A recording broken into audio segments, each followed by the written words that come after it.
Here we are. Yeah, live.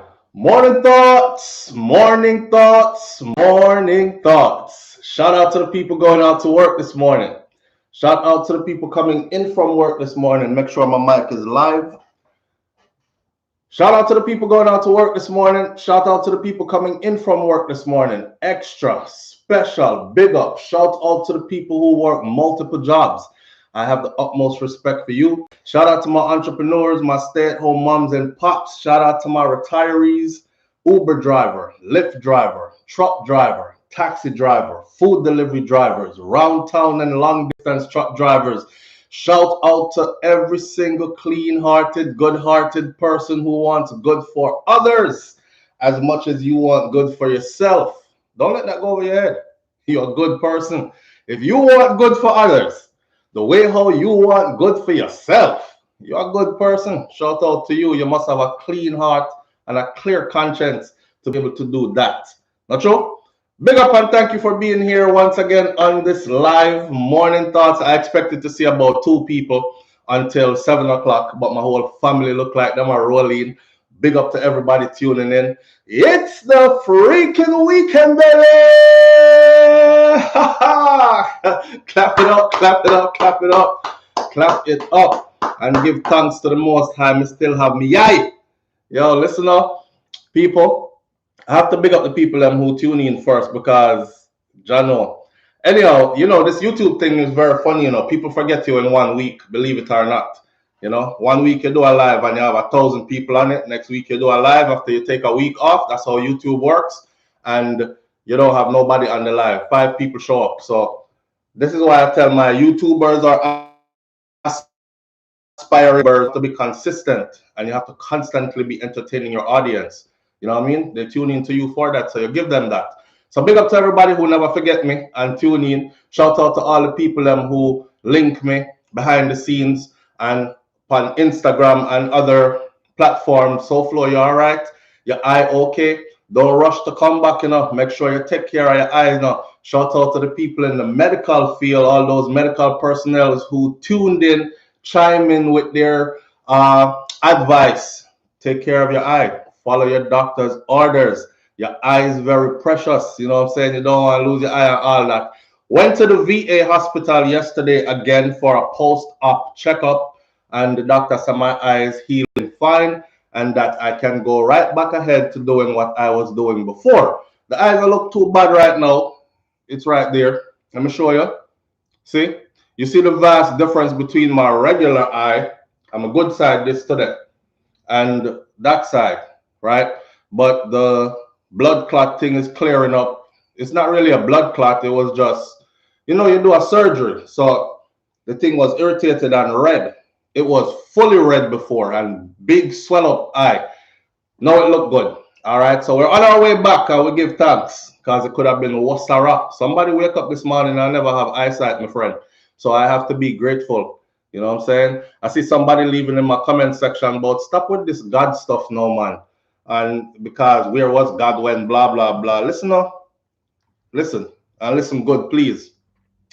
Whatever takes people through hard times, whatever takes people through trials and tribulations, you have no right to tell that person, say, that don't work. You understand? If it don't work for you, if God no work for you, then I your business that. Me know say God work for me. And I'm not going to be a hypocrite because a lot of times throughout my life, I've been in some dark places and I didn't have nothing else but prayer. And prayer bolstered me and make me fight my way up out of them situation there. You understand? So I'm not going to turn my back now and talk about and join the chorus and talk about stop with a God something there now, man. That's you. And hey, hold that for yourself here, but don't draw me in there. I see some people say, the boy not believe in a God, him ungodly and all this. Lie, I tell Palmer, man. I'm a very godly person. I move different though. See, I'm not one of them sit down and pray about it all day kind of people and pray about the same thing for years over and over till God I feel cock him ears because God now want to hear me. I pray and I move. You understand? And I move on great faith. So prayer, faith, with works. can work magic and miracles, my friend, every single time. You see it? Me just hope say I don't want white God you pray to and you black though, because then we have a problem. Houston, we have a problem. Okay? Me don't want to say no, you're some massive behavior around here. Understand? Blackness me deal with. Everything black. Alright? God black too. I was made in his image and likeness. Me no white. How am I supposed to see a white God? And I don't want to hear God no have no color. And well, if he came to earth as a man, and we're dealing with that particular religion, which is Christianity, if he came to earth as a man, then he did come in a form, a human form. And on earth we have races and creeds and, you know, ethnicities and these things. So he must have belonged to one of them. All right. I'm going to choose to say him belong to me and mine. All right. That's where we're at with it this morning. And I start off like that because I wanted to talk about the Shaneil Muir. And Shaneil Muir fall down on stage, knock out, pass out kind of situation, and then wake up to say that she, you know, she was thinking about leaving dancehall because there's a calling on her life, and she knows that she's not going to be happy, and she will never find total peace in life unless she turn herself over to her Lord and Savior. Who am I to judge? I remember when Lady Saw went to church and I did a video and I said, I have no problem with that. It's her life. And if she feel like that's going to better her, then by all means, go right ahead. However, if you think that all the things that you got was gotten in a sinful way and you really want to turn yourself over to God, then give back all the things them that you got in a sinful way, and that same God will provide them to you through righteousness. That's all. Yeah, so you can't cuss dancehall and talk about how it's a nasty, dirty place and all that, and I'm leaving for the Lord, but you're leaving with the bag. Left the bag. Leave the bag. It's ill-gotten gains. Leave it. All right? But that's how we're there with it. I'm going to pull up the little Shaneil Muir video, the little bit of it that I did see. It was pretty touching to me watching it. Remember, I know, we're not here to direct anybody's life. So, Shaneil, if you're watching this, nobody style me up. Big mouth boy, I always chat people business, and I'm in no way trying to control your life, my friend. If you feel like a certain God has a calling on your life, then you go right ahead. All right, go right ahead. What we have on the board this morning before I head to the top, before I big up some people, is this. Steve Wright. Steve Wright says, morning, SouFLo. Good to see you back. Thank you, my friend, and I appreciate that greatly. All right, so this morning we're going to talk about Shaneil Muir. Leave dancehall for church and Christianity after collapsing on stage. That's one of the things we're going to get into. This is the early juggling hours. You know, remember when we used to go dance and them used to start off with the music from back in the 70s, 80s, 90s, come right up, and as the dance hall got full with people, them going to the earlier juggling to the later juggling now, then you start to some Luciana, some this, them are going to bust the dance now under righteousness. Everything we do, we used to have God in it. I don't know what happened to us.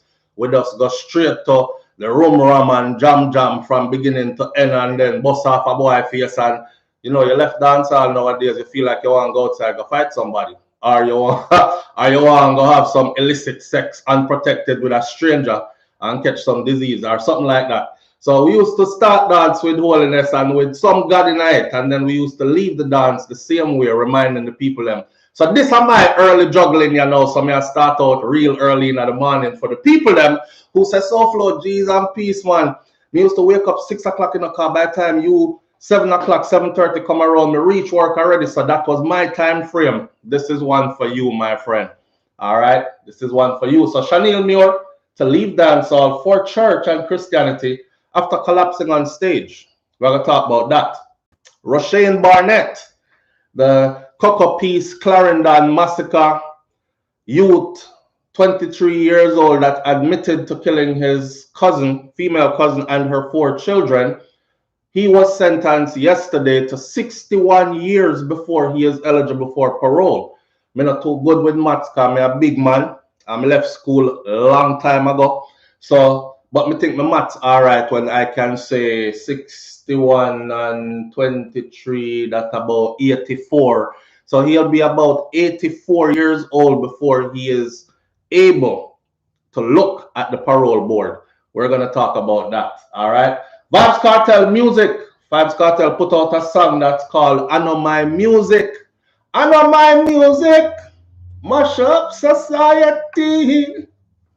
All right. That song right there, you know, I'm not going to get a copyright infringement because Vybz Kartel understands music, the business side of the music, and everything he does is well copywritten, and you know, his checks goes to him, which I encourage all others coming into the business to do the same.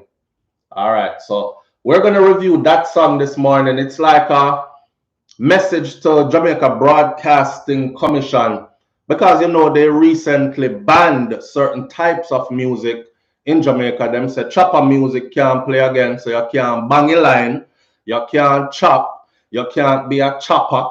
You can't talk about your chopping and all these things. Chopping, for those of you who don't know, is scamming, okay? And no more songs glorifying scamming will be allowed to be played on the airwaves in Jamaica. No more gunman lyrics will be allowed to be played on the airwaves in Jamaica, and so on and so forth, right? We're going to talk about that. A slain cop. Boy, Jamaica run red. And we have to touch on reality. This is me running down the board of what we have this morning, you know, because we have time. All right. A mother, that slain cop. Well, let's put it like this. There's been quite a few police officers that got killed in Jamaica recently. And you know, me always say they have a hard job. Between corruption from their bigger heads coming right down the line to even the squadding next to them being corrupted, and them not being able to speak out on it and point fingers, or they might lose them life or get kicked off the force or something, you know. So they have to pretend that they don't see, and then those who really don't see or know, they're out here doing a good job. Shout out to them, big up to them, squaddy there. See? But anyhow, quite a few of them have lost their lives recently in shootings and shootout up to this morning. Another one, big shootout with gunman, one gunman dead and one police officer dead alongside the gunman. That one. This slain cop, though, that story hit me different. The one that I'm going to cover this morning, because his mother has lost now her third child in a 4-year period. So we're going to talk about that there as well. And you know, the way how the place are going and these kind of things. I know it's not the nice part of the show, but it's something that we have to continue to talk about. We have to continue to raise awareness, because if we go quiet, then we will just be silently murdered and continue to be murdered, and nobody not gonna pay no attention to it, right? Besides that, I always like to put some dignity to the end of people's life, and a lesson can be learned from their life, regardless of who it was. It was a human being. I did somebody picnic, them kind of something there. So they have a saying, and the saying says, when you die and nobody talk about you, you are truly dead, and you have truly died. When you die and people speak about you, you live on. All right? I don't know. Some people feel like them come back and them they are somewhere and all these things, but I never seen anybody leave, die, and come back and tell me about the other side. So I know that when you die for sure. I have never seen anybody come back in all my years. My grandparents, them never seen nobody come back. My parents never seen nobody come back. So it's wise for me to think that you don't come back, right? Not here, anyway. So we're going to talk about that situation as well. Tell Me Pastor. Their SouFLo was made off of Tell Me Pastor. I've told you this before. Tell Me Pastor, morning Lester Stevens. Me soon big up some people. I'm running down what we're going to talk about this morning. Tell Me Pastor is my favorite part of Jamaica's publication in any news media outlet. Tell Me Pastor comes in the Star. Every now and then I grab a Tell Me Pastor, and you know, me go through it cause with my audience, to share with my audience, cause me like big up my culture, my people, and send people over there go indulge in what I indulge in. That's called influencing. And them call me influencer, me don't know. But anyhow, I have the worst luck with men. I have the worst luck with men. Nobody, please don't splice my video and go say SouFLoTV just came out the closet and he said, look at this clip. He said, I have the worst luck with men. This is not, this is the headline. It says, is a woman writing to pastor, and the woman is telling pastor that she has the worst luck with men. But on the need to hear the story. We have enough things to talk about this morning, my friend. The next one is, and the biggest one of the morning, which I really want to talk about, was the plea deal for Noel Maitland concerning the Donna Lee Donaldson case. All right. They're going back to court pretty soon. They're going to present something to the judge, and people are talking about him getting a massive plea deal, which would cut his time tremendously behind bars down to something that looked like a slap on the wrist. Already. Remember, we still haven't found Donna Lee's body yet, but I'm going to get into all the things, like the only way he can get a plea deal and all these other stuff. See? And people are saying they're still convinced that his baby mother, which is also a police officer, was involved in the murder of Donna Lee Donaldson, or the disposal of, or the planning of her murder and stuff. And she needs to be behind bars with Noel as well. Well, we're going to talk about that as well, based on facts that we know. Not based on hearsay, not based on what I think, mainly based on facts. Of course, I'm going to throw in what me think in there. So that's what we have on the board this morning for us. And now I'm going to go to the top of the charts and big up the comment section. May I call the charts, you know. Go to the top of the comment section and big up. In case you're wondering what's in my cup this morning, I'm on some mint tea. That's it. Just mint tea with 1 spoonful of cane sugar in here. I don't use white sugar. I use cane sugar. I'm trying to get away from white rice altogether and go to brown rice or black rice. It's funny how the doctor will look at you and say, when you want to get healthy, nothing white is good for you. I know me said so. I'm talking about white flour. You can use wheat flour. White bread, can use wheat bread, more fiber. What else again? Anything white, no good for you. White sugar, granulated sugar, you can use pure cane sugar, which is brown sugar, which is what we used growing up in Jamaica. So I'm going to return to that and these things. So that's what's in my cup this morning. Some minty yellow one, right? Simmering. All right. Asserin Odetta, first one in the building this morning. Big up yourself and thank you for being here. Prelis 123 was right there as well. Says, morning, SouFlo and fam. Greetings from New York. Is New York cold right now? I mean, we live in the Google age where we can look it up real quick and say, what's the temperature in Brooklyn today? But is New York cold right now? For my New Yorkers, just asking, because it's a bit chilly in my part of Florida today and yesterday. June O'Brien is in the building this morning. Brummel Wright, my sister, you're in the building this morning, says, welcome back, love, bro. I'm so happy that you're feeling much better. Up. And big up all the members that are in the chat. Big up the whole army, for real. Naturally Yours is in the building this morning. Senior Sexy. So, no, sister, I can't sit down, right? Because I read. And I'm reading fine print from a distance. All right. Me happy to have my eye. Senior Sexy is in the building this morning. Richie Shiva is here. Dainty D there. Maxine Good as Gold there. Kat Smoni is in the building. Says Grand Rising, SouFlo and fam. Richie Shiva, big up yourself, you know. Super early today, my friend, with an extended version of Morning Thoughts. Sharon Spence is in the building this morning. BM, big up yourself, and thank you for being here. Karen Notice. Sunny C, I appreciate you greatly. Thank you for being here. Big up yourself. King Biggs there. King Biggs says, morning fam. Naturally Yours says, great, you're back, SouFlo. Wayne Nathan is in the building. Big up yourself, bro. Richard Reed is here this morning. Good morning, SouFlo, and good morning to everyone in SouFlo land. I like that. SouFlo land. Richard Reed, Marcia Walters, Jet Shelley, big up yourself. Veronica Gale is here. Naturally Yours again. Dainty D is here. Shen J is in the building this morning. Shen J, welcome. Thank you for being here. Michelle Howell is here. Soldier 819 is in the building. Debbie Jervis is here, my friend, and says, morning family. It's the freaking weekend, baby. All right. Sean Cassell is here this morning. Dorothy T there. Whole heap of people in here. If I didn't call your name, you already know how it goes, right? Manners and respect. Virtuous Fire is in the building this morning. Thank you for being here. I'm laughing. Debbie Jervis says, listen, I am here to tell you prayer changes things. Listen, no man, make people laugh and talk when you are praying here. Just don't forget to pray and don't stop praying. That's all me I tell you. You hear me just say? Make people laugh and talk when you are praying. It's all good. No matter what them I do, you make sure you don't stop praying and you make sure you stay prayed up, my friend. All right.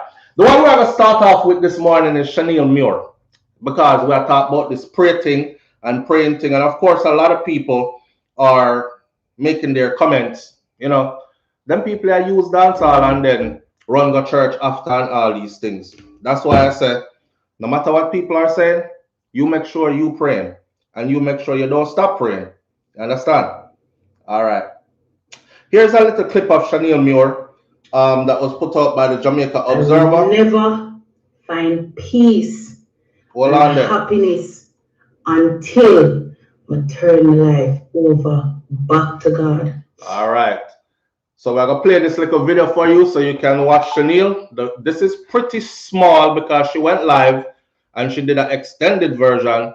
I was over on her Instagram and I couldn't find the extended version. So if you want to see it, you see it. But you're going to see this piece right here and hear what she had to say. Remember, I know she was performing. For those of you who don't know who Shaneil Muir is, you probably don't pay attention to dancehall. She is like the latest sensation out of dancehall that really boss. You know what I'm saying? Co-signed by all the big names that are top of the line, like the queen of dancehall, Spice herself, very close to Shaneil, as far as I know. Vybz Kartel himself did a collaboration with Shaneil, even a video and song, which was something else, and these things. So she's been making the rounds. She's achieved the popularity. She's achieved the fame. And where the fame comes, once you're traveling and working and you're getting booked for shows, the money is there. Because again, they don't perform for peanuts and they don't do it for free. So she's been flying everywhere, performing everywhere, and recently collapsed on stage. A day after collapsing from exhaustion, dancehall artist Shaneil Muir says that she's looking to step away from the secular world as she seeks a more spiritual path. On Sunday night, the Yamabella singer, which is one of her most famous songs, alluded to walking away from the dancehall industry. So I guess she didn't say it outright, but listen. All right, here we go. Never find peace. One more. I will never find peace and happiness until I turn life over back to God.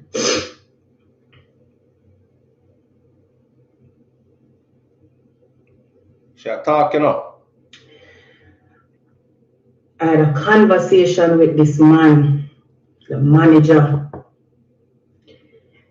I had a conversation with this manager when I go through my problem them in this business with them. I'm said to the man plus. Whoa. Hold on.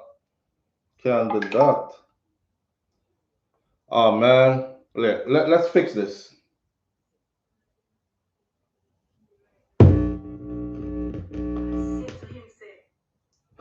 Feel safe. Don't worry. We'll get it back on track. With this man. John No Star. Don't do that to me. Cara was on the phone. Cara. Here we go. Third time's a charm. I had a conversation with this man, the manager. I had a conversation with this manager when I go through my problem them in this business with them. I'm said to the man plus Cara was on the phone. Cara, who is my road manager at the moment, she was on the phone and I've been dealing with a lot. And I said to the man, he said, all of them have problem I want me to feel right now. I said to him, say, no, but I feel, say, me I go through this and I feel no way. Because guess what? All of me I face now, it have moved me closer to God. Me say, oh no, face the problem me I face. Me feel no way about it. Me say, me no feel no way. Because guess what, no man? Me have a calling for my life. Me have a calling for my life and God knock on my door and me need the answer. Me never did the answer and I said to myself, say, I will never find peace and I will never be happy if I not start do my duty what God have set for me.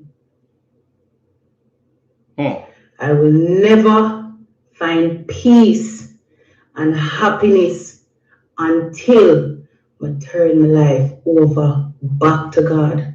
All right. Listen. All right. That little piece there. I will never find peace and happiness till I turn my life back over to God. Religion is a hell of a thing amongst us, first of all. Me see somebody say, who said just now? Say she catch her afraid. She catch her afraid, somebody say. You can't rob people like that, Virtuous Fire said. She catch her afraid. You know, usually when something happens, that's why I tell people to keep on praying. First of all, we have to break down this conversation all the way like this. Who is God to her? That's deep, right? So while we're out here talking about, yes, girl, turn your life over to God, you have to ask, who is God to her? Who is God to her? Who is God to you? There's some people right here, right now upon this live who believes that God for them is Allah. Some people right now upon this live believe that God for them is Buddha. God for them is Krishna. God for them is Rastafari. God for them is Jesus Christ. God for them is, you know, people believe in different things. God for them is Satan himself, right? The fallen angel. People believe in different things. So you have to ask, who is God to them? A lot of people come out and make these, you know, I will turn my life over to God, and everybody applaud. Yes, do I have to turn your life over to God? It's better than dirty dancehall. But you have to ask, who is God to them? I'm not saying her God is not, or her God is, or I even know who her God is, because I don't. See, maybe she said it somewhere down in the video when the video was longer, when it was live. I wasn't on the live, so I didn't hear her profess who her God was. However, when religion is in play, there's a thing amongst us that's called indoctrination. And we've been indoctrinated from we were very small into a certain type of religion. Majority of us that are Caribbean people, not just Jamaican, Caribbean people, period. It was the same stuff going throughout the entire Caribbean. See, get them away from their ancestral ways of worship. Get them away from, cut their ties to their ancestral lineage. Make sure they learn to worship in this manner that we will give them, which by itself is a destructive manner. We will pretend that we do those things or we act as according to this thing our way I give them, but we won't. We'll give them this in order to control their minds, in order to convict their spirit and mix them up from an early age. See? And that's how indoctrination worked, and it has worked like that for all of us. I myself was raised in the church. The church was right across the street from my house. We can look on my veranda and fling a stone and probably lick the church. And when they weren't having church in the church, them used to bring the church, come to my yard, come have church inside of the house and these kind of things, youth meeting and all these things. So I'm very much familiar with indoctrination. See, until I got older, much older, because I come from a generation where you might start to think you get big and smart, but you know who to talk that to. So I could have never got to my grandmother throughout her entire life and say something like, Grandma, take down the white man picture there off my wall. You know who that is? Because I get little knowledge and I find out who, right? So me go tell her that now. War would have broke out. So you still had to hold your manners and your bearings, don't? Even though we got older and we found out that that's not who that was on the wall in the house, which is still there. Still there to this day, and you can't tell her nothing, right? God bless our soul. So we grew up like that. Now, Shaneil, I've seen it with Lady Saw, I've seen it with quite a few others. According to religion, I tell people this.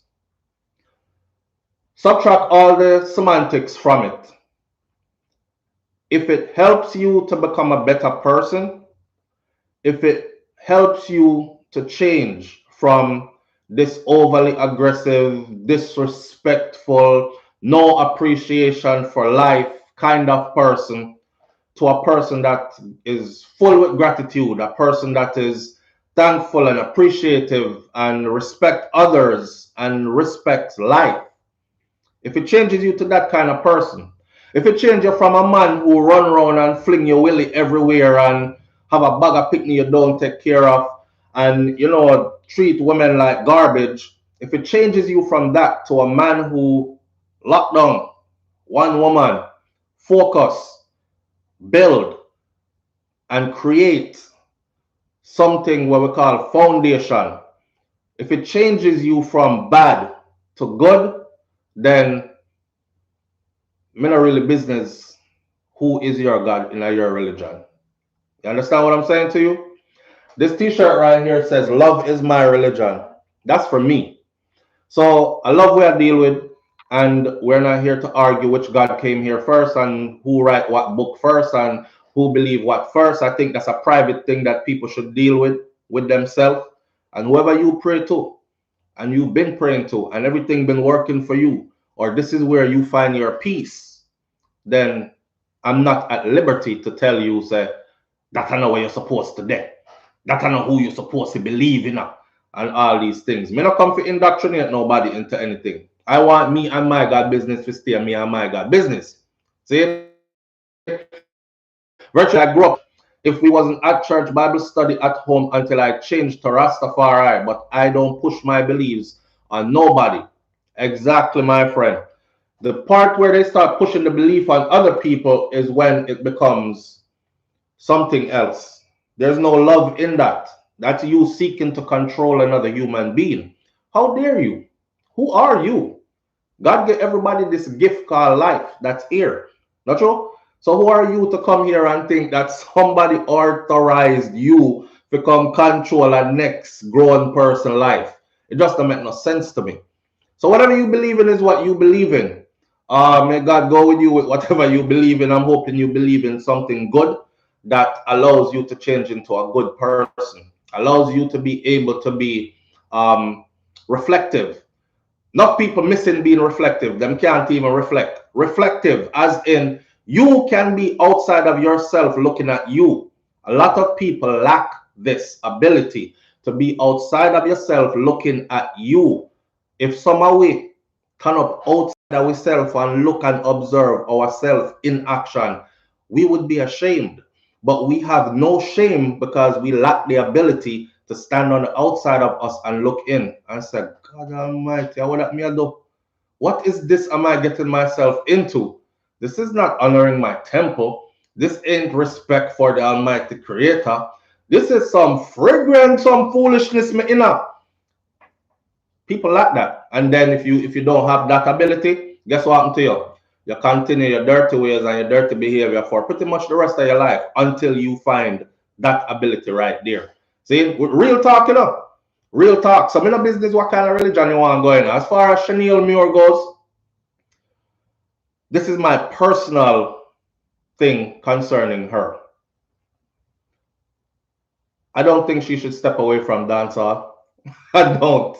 And not definitely not for religion, definitely not for church, as traditional church is today. Enough people are gonna beat me now. Enough people are gonna beat me now. As traditional church is today, I don't think so. I have not seen, let me put it this way. Every artist that I've seen leave the music industry per se and say them gone a church, they're not correcting something that I feel like they have the power to correct. So if you're going to step out and leave, then step out and leave and lead. and do it the right way. If you're not empowering the minds of the people for their own upliftment, then you are not stepping out in the right direction. My opinion, just my opinion. Remember, I don't control nobody's life. So anywhere she wants to step, she gotta step. See? But let's put it like this. Which one of them have you ever... I've seen that they all leave and then they all go and they wear their cross and they say they're in church and all these things. And, more power to them and good to them for that.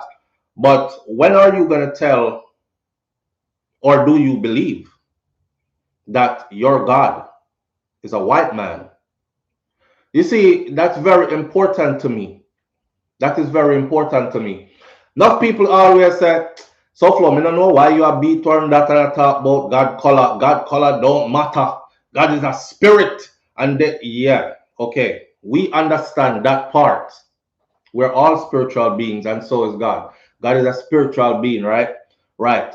But when they have gone through such great lengths to put out all these images of who God is supposed to be, and is a white man, and then they make that popular amongst black people, when you have your little youths them up that are black, they look at this image and they start to believe that white people are superior to them. Being indoctrinated now from birth to think this way is one of our biggest destructions. You understand? It is the reason why we kill each other the way we kill each other today. Remember, I come from Jamaica. Jamaica have over 1,000 murders per year. Not true? All right. My brothers, them that's killing each other like that, they don't know that God is within them. They don't know that they were created in His image and likeness. They were indoctrinated at an early age. They were raised under a white Jesus banner. You understand? So this white man that they have never seen is their God. And when you start to feel like the God that I pray to, the God that I worship, the only God that I know, Him never do nothing for me yet, then you stop believing that there is a God. Can't now do nothing for you. You understand what I'm saying to you? So if you're going to grow in the entertainment industry, amass this big platform of followers, and then lead them to white Jesus, all these black people, then free go on. That me I say. You see what me I say? Free go on. Again, I'm not controlling nobody's life. I just send me a little opinion. Until one of these artists said to me, or said to us, can make me say, yo, I'm going to follow you too. Until they say, listen, that's something you have to tear it down. Take this off I walk. This is not. If they can't do that, then they just jumped on another moving train. Yeah. You don't know that Christianity is a big moving train. Church is the #1 institution that funnels the most money out of the black community. Church. Yeah. But what are they doing with the money? Because the churches always look bigger over the years and nicer. I've seen some rotted churches in Jamaica, boy, recently. I'm like, wow, like they don't even have churches like these in the US. Really. And they're building them like 100 meters from each other. I mean, I said to myself, there ain't even enough people around here to fill one of them church there. So I want this. Are they laundering money or something and just put up church to make it look like? I mean, I have to question, right? All right. If you're not going to tell the people the truth, or if you're not going to seek to find the truth for yourself and you just go back, go follow, then you're not creating anything. You're just moving along the lines that you were indoctrinated to move along. See? And I would hate to see Shaniel go down that. She's brilliant. She's young and vivacious and full of talent and all these things. If you feel like your calling was to sing songs that worships the Almighty Creator and love and life and thing, then please, by all means, do that. Right? No more skin out pum pum and you love body when it long and bend and all these things. No more of those songs from you. Now you got to move towards a more godly path. Okay, that's all good. right? You're not dirtying up the minds of the little girls that are listening to you anymore. You know, they say that a lot. What we make is grown people music, but the problem is, a picnic I buy it, a picnic I listen to it. Majority of your audience are children. See? So when you're making songs about how you ride body and you like body long till it bend and you know if you dig out your hole and all these things, and a little girl I hear that from early, she's now open to sexual language, sexual thoughts, words bring thoughts, and she's now open and exposed to even a pornographic look into sex because you have just graphically described what you like in a song, and she's going to visualize it in her young mind. The same way how them want ban gun music because they say the youths them when them hear bust off a boy face and thing with them gun and marrow fly upon wall and gunshot fly through forehead, and these are in the song, these are lyrics. The youth them, the boy them think the same thing. Yo, slap a gunshot in a boy forehead, brother. You see all the blood just splash upon the wall back of him. So like it's some movie, right? So you have graphically described it to them and created this thought in their mind. And now they're going to process the thought. You can't listen to a song, repeat the words of a song, and not process images in your mind. It is impossible to do. All right.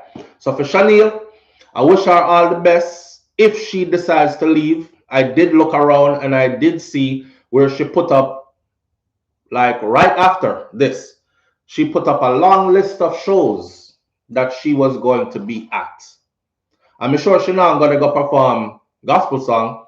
She's going there to go perform the songs that made her got booked for that show.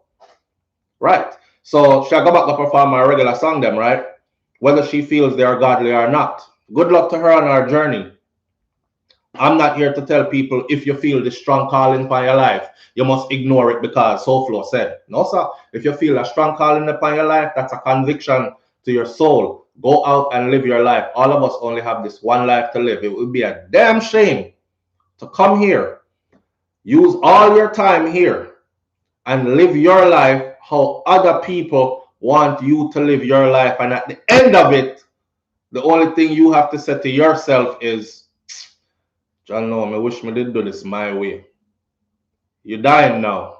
You're leaving now. You never see nobody come back yet. You're pretty sure now you're not coming back. Anxiety starts setting now. I will no longer be here. Why didn't I do this my way? Right? So to all of you, do it your way, but make sure that the way where you are do it is pleasing to your soul. If you have a dark and a wicked soul and wickedness is what pleases your soul, then so be it.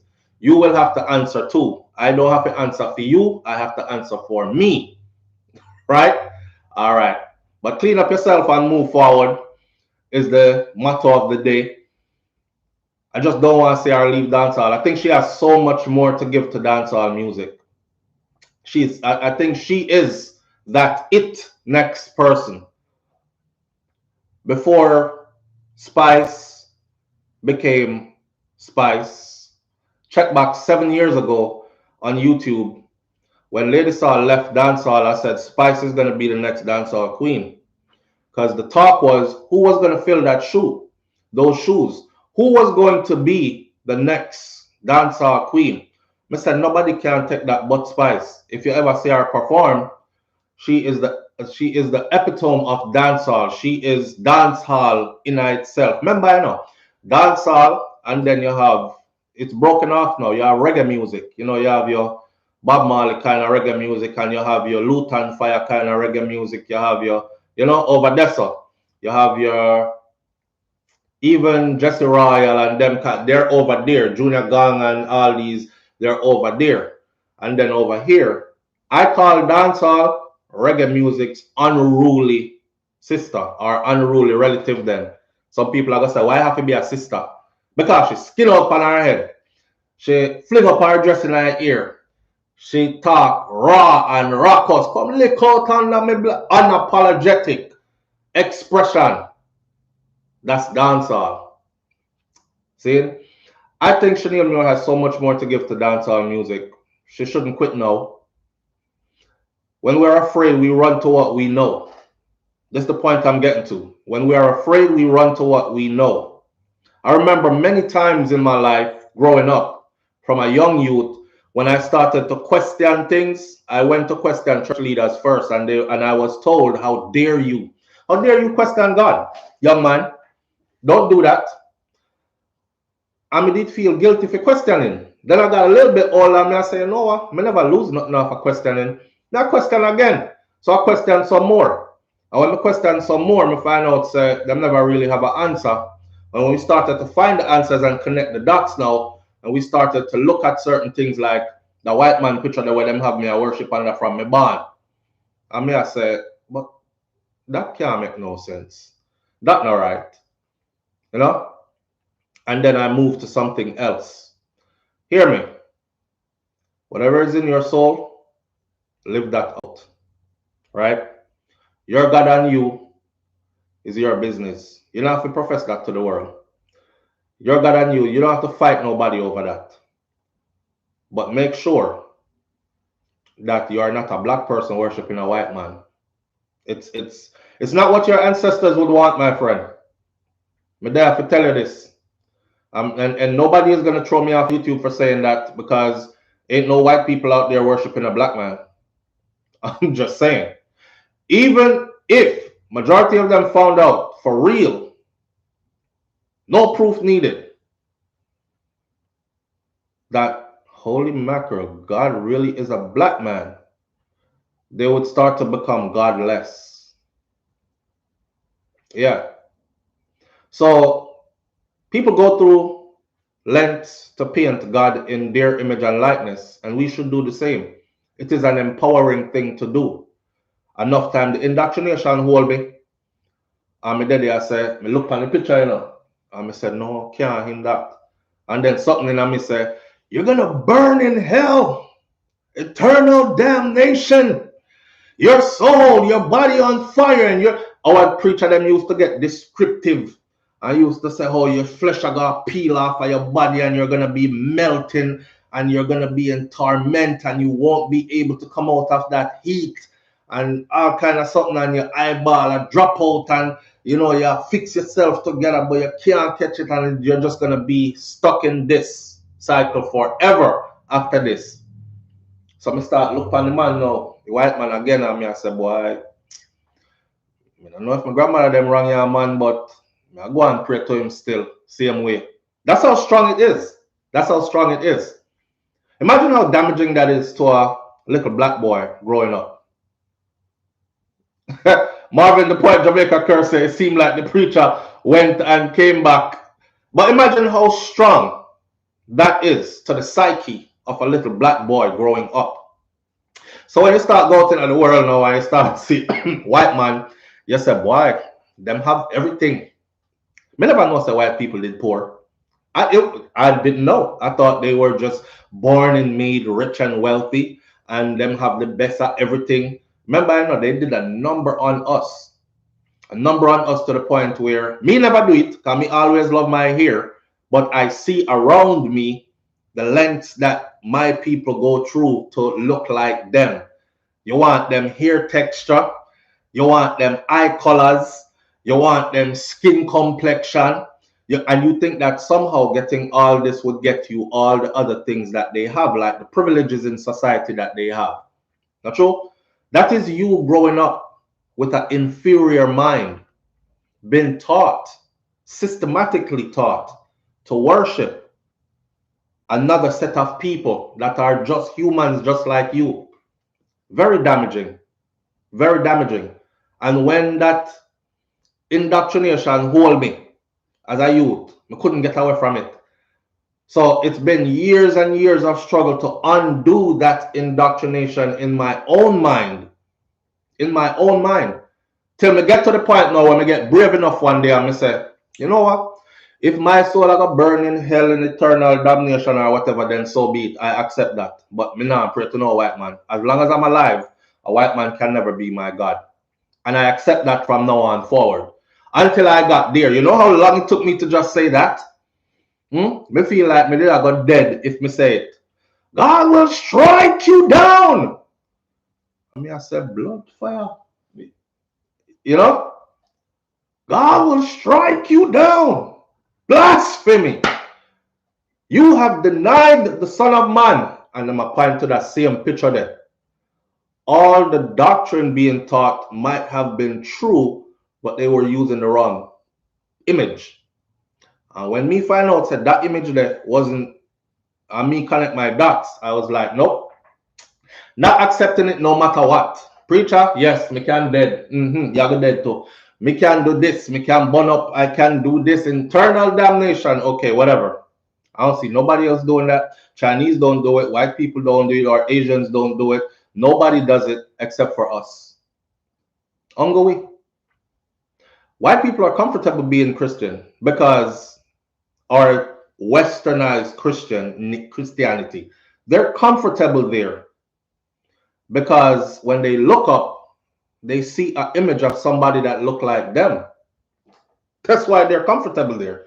So if you see them a jump around and hallelujah and all this, yeah, make them do that to that image there. They're cool with that. I'll be cool with it too if the image was a black man up there. I'll be lost in it. But it's not. So I can't raise up no platform where I bring thousands of people, potentially hundreds of thousands of people that are melanated people, to say, let's go worship a white man as our God. Good white people will look at me and say, you make sense, bro. Because I'm not raising up no platform with thousands of my own white people to go tell them that this black man right here is God. It makes no damn sense, right? So in that light, I would say, Shaneil, nobody lead the audience over there, so back into that indoctrination, something there where we are struggling so hard to get out of. Okay, it is a big hold down for a lot of people. And let's see what people them do. Them pray more than anything else. That's all they do is pray. Pray and never cease to pray, and nobody now move. Nobody is getting up and doing the work. Them just pray and pray and pray. And if it's not working out, it's because you wasn't praying hard enough. So pray some more. And if them pray some more and it now work out, go down on your knee and pray. It now work because you did a stand up and pray. So now you're down on your knee pray. Top eat and a fast and pray, and it still not work. And you know, it's just like, don't drag nobody over there to that. I know what it done for me, like in my mind, my psyche, coming up in this world. I remember I left Jamaica early. So I was thrown into a world in the US where racial lines are cut sharper than in Jamaica. Because in Jamaica, if we racial line them not cut sharp like that. I have a Chinese friend them when I grew up, we call them Chinaman and other kind of name, right? Well, we Indian friend them, well, when we grew up with a mixture that out of many one people, something that some people say, yeah, what that really means in Jamaica, out of many one people, is out of many, only one people will suffer, and it's black people. But if we look at out of many one people, that mixed up melting pot that we come from, you know, Jamaica has more classism than racism. Because a man with black like this shirt here, so in Jamaica, and he's at the top of society, and he looks down on you, and you might be red like mongoose body. He looks down on you because you're from a lower class. You don't have what my people have. You didn't come through the ranks and line like my people come through. We come from old money kind of thing. I just saw it go in a Jamaica. So I'm not really race thing. I left Jamaica young, came to the US, and it was well divided. Those lines. Blacks over there, whites over there. So when you leave Jamaica now with the indoctrination that they are superior, and you come into a society like I came into in the US where those lines are drawn, there we go. That played a number on my psyche, because me used to wonder, well, I guess we are the cursed people, and I guess, you know, I come from the poor black people them, and I see every white person is doing way better than I am, and they are superior to us for real, you know. And me glad to me only think like that for about 1 week. I thought about that for about 1 week, right? I didn't commit myself to that. I thought about that for about 1 week, and then I said, okay, time to come off of this now, because there's no way. We're beating them in everything. We're competing in everything and gaining leverage in everything, even with all the struggles and obstacles that's been put in our way. That tells me, how a 1 foot man of a run left you? And you have two. You're in good shape and have 2 legs. You have the advantage. Them chop off one of my foot and me still run left you. So I said, no, it can't be. It means we're a blessed people. It means no matter how others try to destroy us, they really can't. I think the great Tupac Shakur said, nobody can destroy the black man or make the black man walk off the face of the earth, disappear. We're here. The only people that can do that to us is us. So we must be a very powerful set of people then. See? And all that's been tried and done, and we're still here. And we're still in it. We're still a force to be reckoned with, regardless. So I can't look to no white man as my God. Can't look to no Indian man as my God. I can't look to no Asian man as my God. I can't look to another man as my God. You understand? So if I that Shaneil do, then please don't. Please don't. I understand. So some people start thinking about retirement early and start thinking about sowing the seeds for retirement. Well, when the dancehall money are done, I have to go figure out how to keep the checks coming in. All right. What better way than to take my dancehall audience over to church? Yeah. And they're doing it.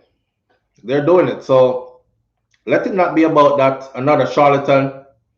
Let it not be about that. Let it be about you really uplifting yourself, you really living up to your convictions and all that. And let me end that part of the show this morning by saying this. If in your mind you feel that me no care, after all what SouFLo just said, the white man up there, so the picture of the white man there, am I, we point already. That picture of the white man up there, so am I God for real? Then go ahead and do that. Go ahead and do that if that make your soul happy. But you're in the wrong. And you'll be back. All right? With that said, we're moving right along. Now tell me how I sound, no man. How do I sound? Which one of you in here is a black person that is worshiping a white man as your God? And why are you doing it? We can talk. Christine Simpson says this is an early show. We started from 6 o'clock, Christine. 4 minutes after 6 we started. I wanted to give something extra this morning. The time I'm going to run off quick because I usually start at about 7:15, 7:20, and we're almost there anyways. Marcia Walters says, not me for sure. Right now in this crowd listening of this 500 and something people, there's quite a few people in here who are saying in their self, because them can't control it, the indoctrination is that strong. I tell you what it do to me, make me afraid. They're still saying right now, me no business with SouFLo, and say, oh my God, that. And they're looking at that white man picture right now. And they won't change because the indoctrination is that. You know what I'm saying? Dorothy T says God is within us. Yeah. God is within us for me. God is around us for me. God is everywhere. Omnipresent and omnipotent. God is everywhere. Yo, wait, no, Carrie Ann Jones. Carrie Ann Jones said, Carrie Ann Jones, hold on, we have to say that one here. Carrie Ann Jones says, only thing white me worship are my teeth. Oi. Lulu Ridges says, when you know what the Bible really said, that could never be a topic. Your father know. That's the thing about the Bible though, Lulu Ridges.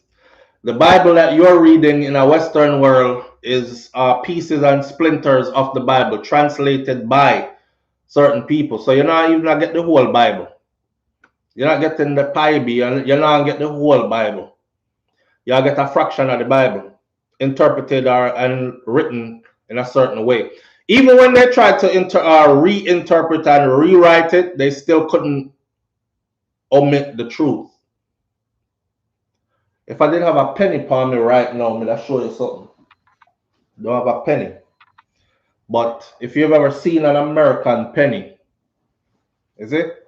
Even when, that's how powerful the scriptures are. The scriptures are so powerful that even when they tried to, imagine somebody coming and saying, I pile this up on me, I'm going to use it for my own good. I got to twist this. I have to change that.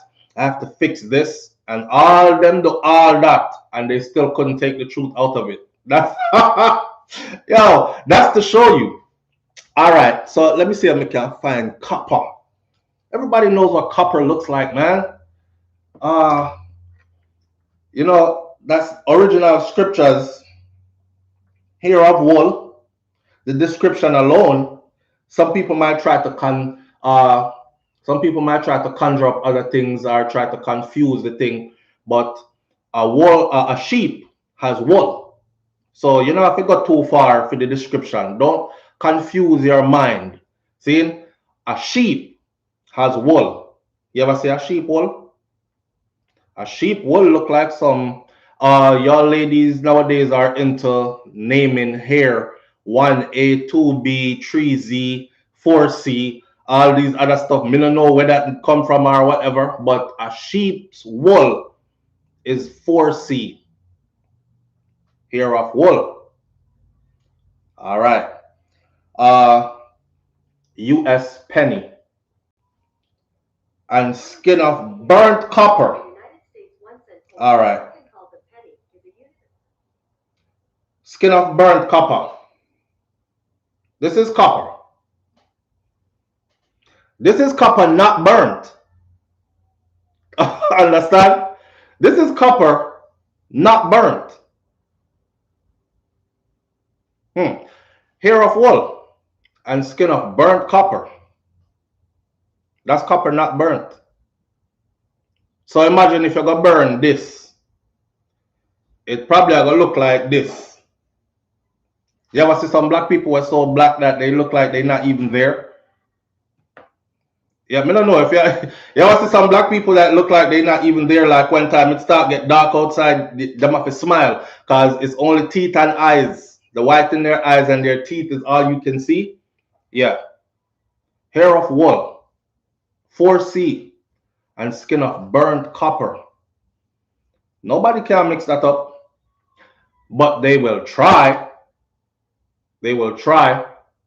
And we can try to deny all we want to, but it's there. And all them try to take it out and switch everything, they couldn't take that out. See? So with that said, let's not be that set of people. Let's not dishonor our ancestors by being those set of people that came here and did that. You know what I mean? Teeth and eyes tell you that they are there. Yes, man. Black like midnight without moonlight, and teeth bright and eye white bright, and that's all you can see. Black like the black panahata. Hair of wool, skin of burnt copper. It didn't even say skin of copper. It says skin of burnt copper. So you have to go burn the copper. That's no confusion. That is no confusion. You will still have some black people who will come tell you about, well, it doesn't really matter. I remember one brother called in one morning and took me on this long journey of the Bible and God and Christ and church and stuff. And I said to him, say, you go church? Him say, yes. I say, you go regularly? Him say, yes. I believe it was in Canada or somewhere him go church. Jamaica though. I said, the next time you go to church, him cut me off, him talk. I say, all right. Listen. Do me this one favor. The next time you go to SouFLo, me never see nothing like that yet. I don't know what you are talking about. No church me ever go, Jamaica, US, anywhere me ever see. I said, the next time you go to church, be still. The next time you go to church, I want you to look around the church. The image is there. It's the image they want you to worship under. This is their image of God they've given to you. Look around the church and tell me. That same brother, they called me back. And him said, my God, man. Yo, youth, you up in my eye them, you know. Because you'll be surprised to know the things that we don't know, some of us don't know. I just never even took the time to look at our question. Because you've been told what to think as far as that is concerned. And you were told that by people who had your best interest at heart. So why question it? You know what I'm saying? The man said when him look around, him say him shock so till.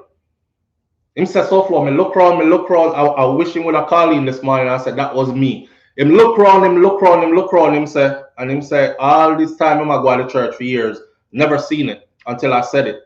He look up and in the pane glass windows up where the altar was is this big rotted image of that same white man I was talking about. And he had been worshiping there forever. And I say, you see what I'm saying now? They don't want us to question authenticity of today's Bible. Marvin the Point, Jamaica Kerr. Absolutely. They don't. They don't want you to realize who you are. That part. You must be lost forever. When you're lost forever, then them can do what they want to do with you. Live on the air with SouFLo. Good morning. Good morning, SouFLo. Good morning, family. How you doing? I'm good. Talk to Thanks for coming back. You missed the show. Yes, thank you. Thank you for tuning in. Yeah, man. Everything all I right? just want to read something for you for the Bible so everybody out there can hear this. Go right ahead, please. Right? It says, you can buy female sex slaves for your son. And if you don't like her, you can sell her again, but not to foreigners. Mother. Exodus 21, verse 8. Read that again, please. You can buy female sex slaves for yourself or your son. And if you don't like her, you can sell her again, but not to foreigners. So that's in Exodus. So wifey shouldn't be mad when Huzzy go a back road then. Yeah. No, it gets worse. Talk to it. It says you can rape captive woman, but you can't resell her into slavery. Deuteronomy 21, verse 10 to 14. That's also in the Bible.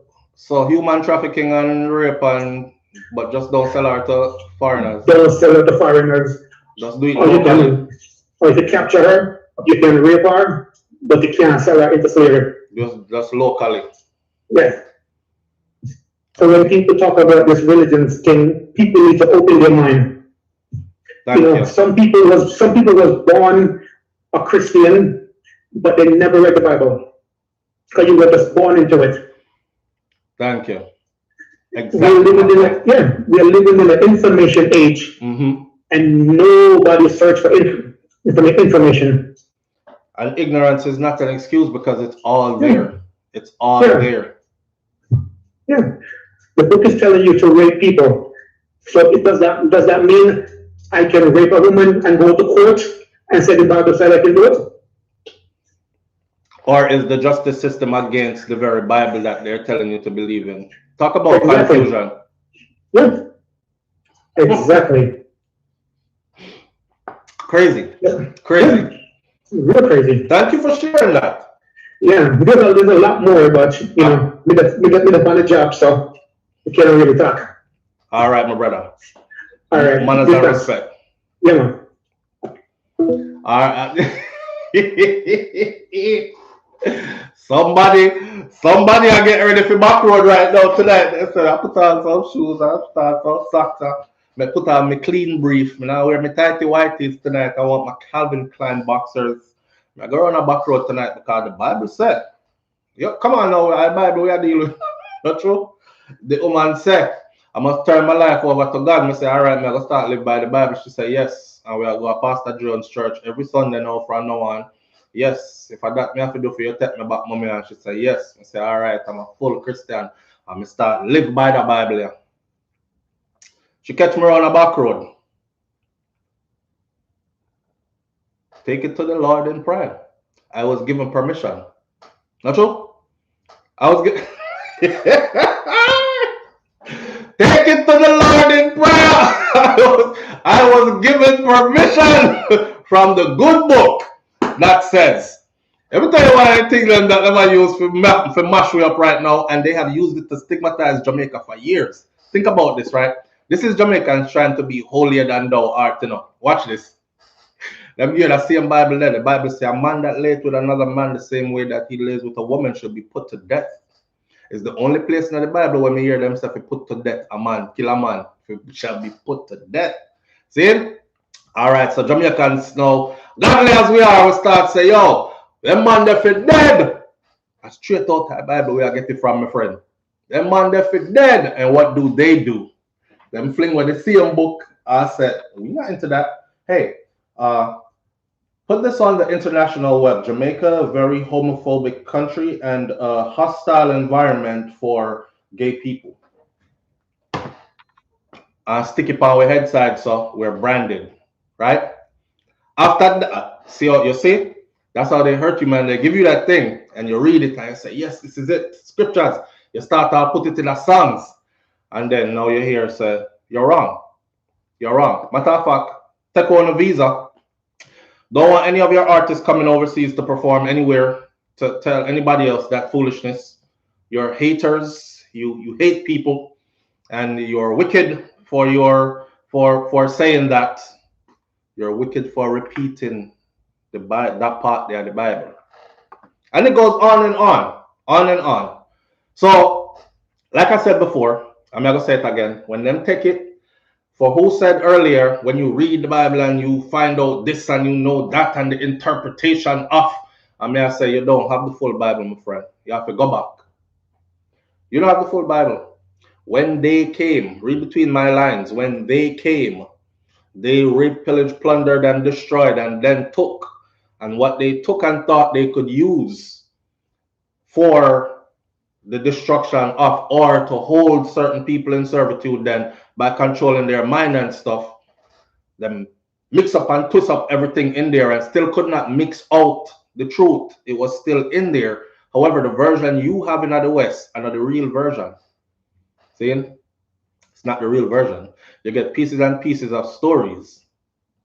And I mean, hey, y'all work with what you've been given, but we're in the age of information age, like the brother just said. We're on the information highway. So your excuse should never be, me no know. Search.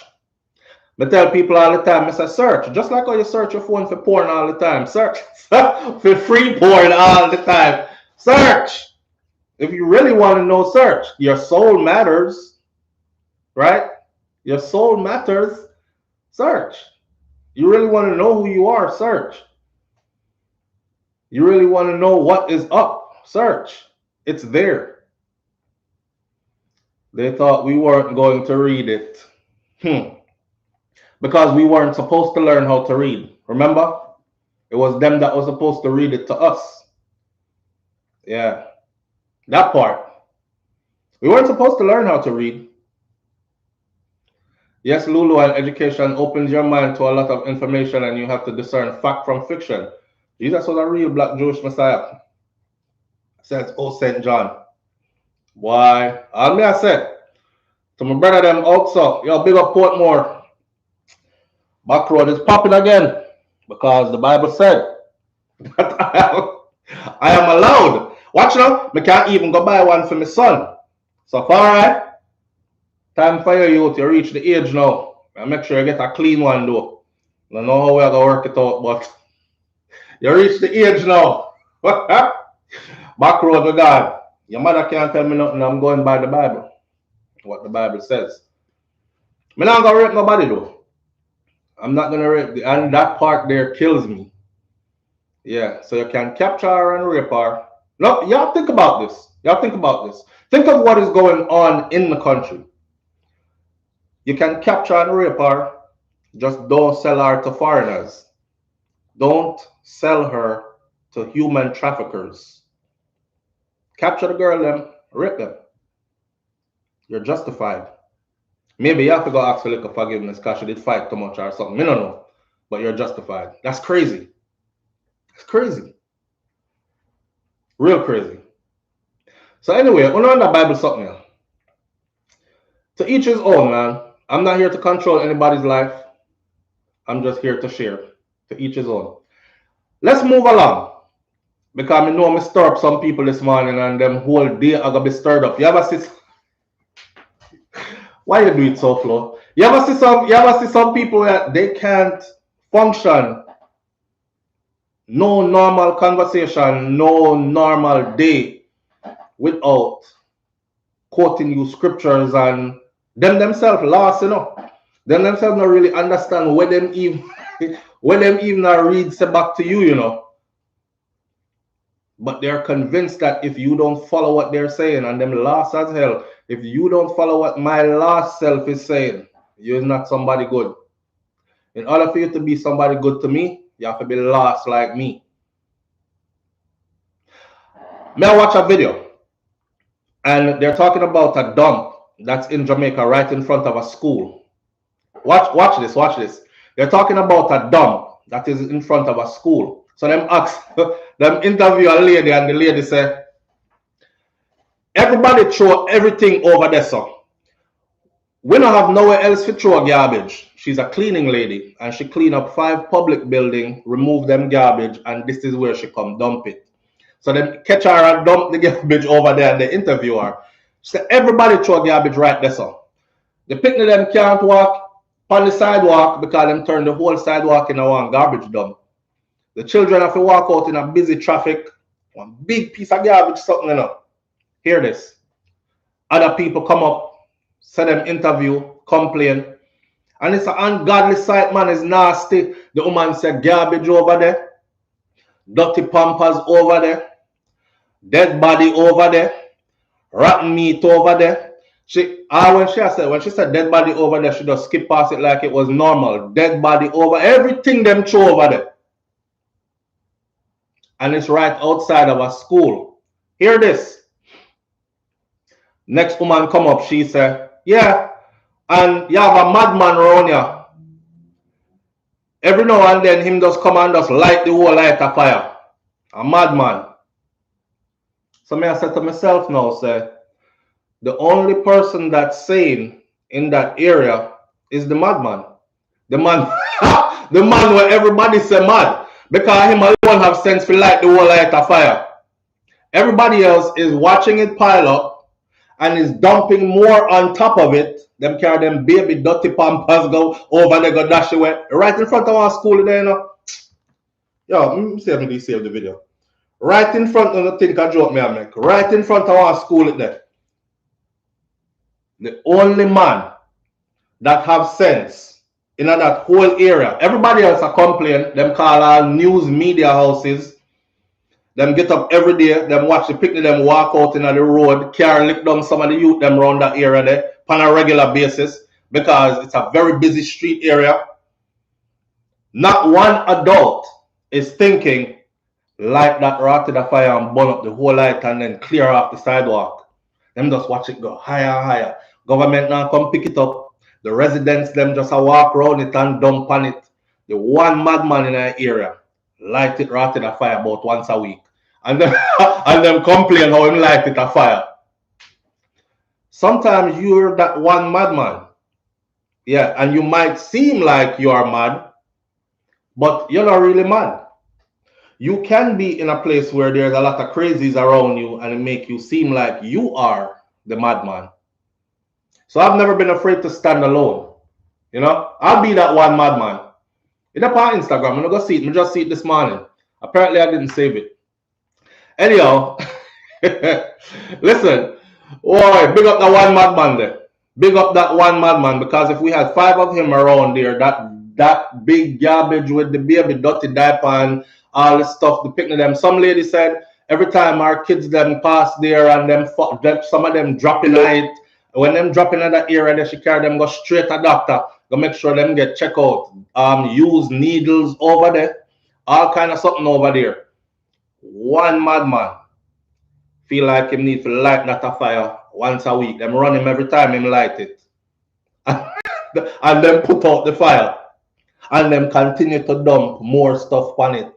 And then complain how garbage a pile up. Think about that. So, Yeah, Karen notice is the only sane man around there. He's a madman. May I tell you? So I'm not afraid to stand alone, my friend. They'll all say you're mad around you sometimes. Be that one mad person. Later on, they'll find out. Them used to tell us a Rasta man mad. 40 leg in them head. Low hygiene. You never buck up some real Rasta yet? What clean so?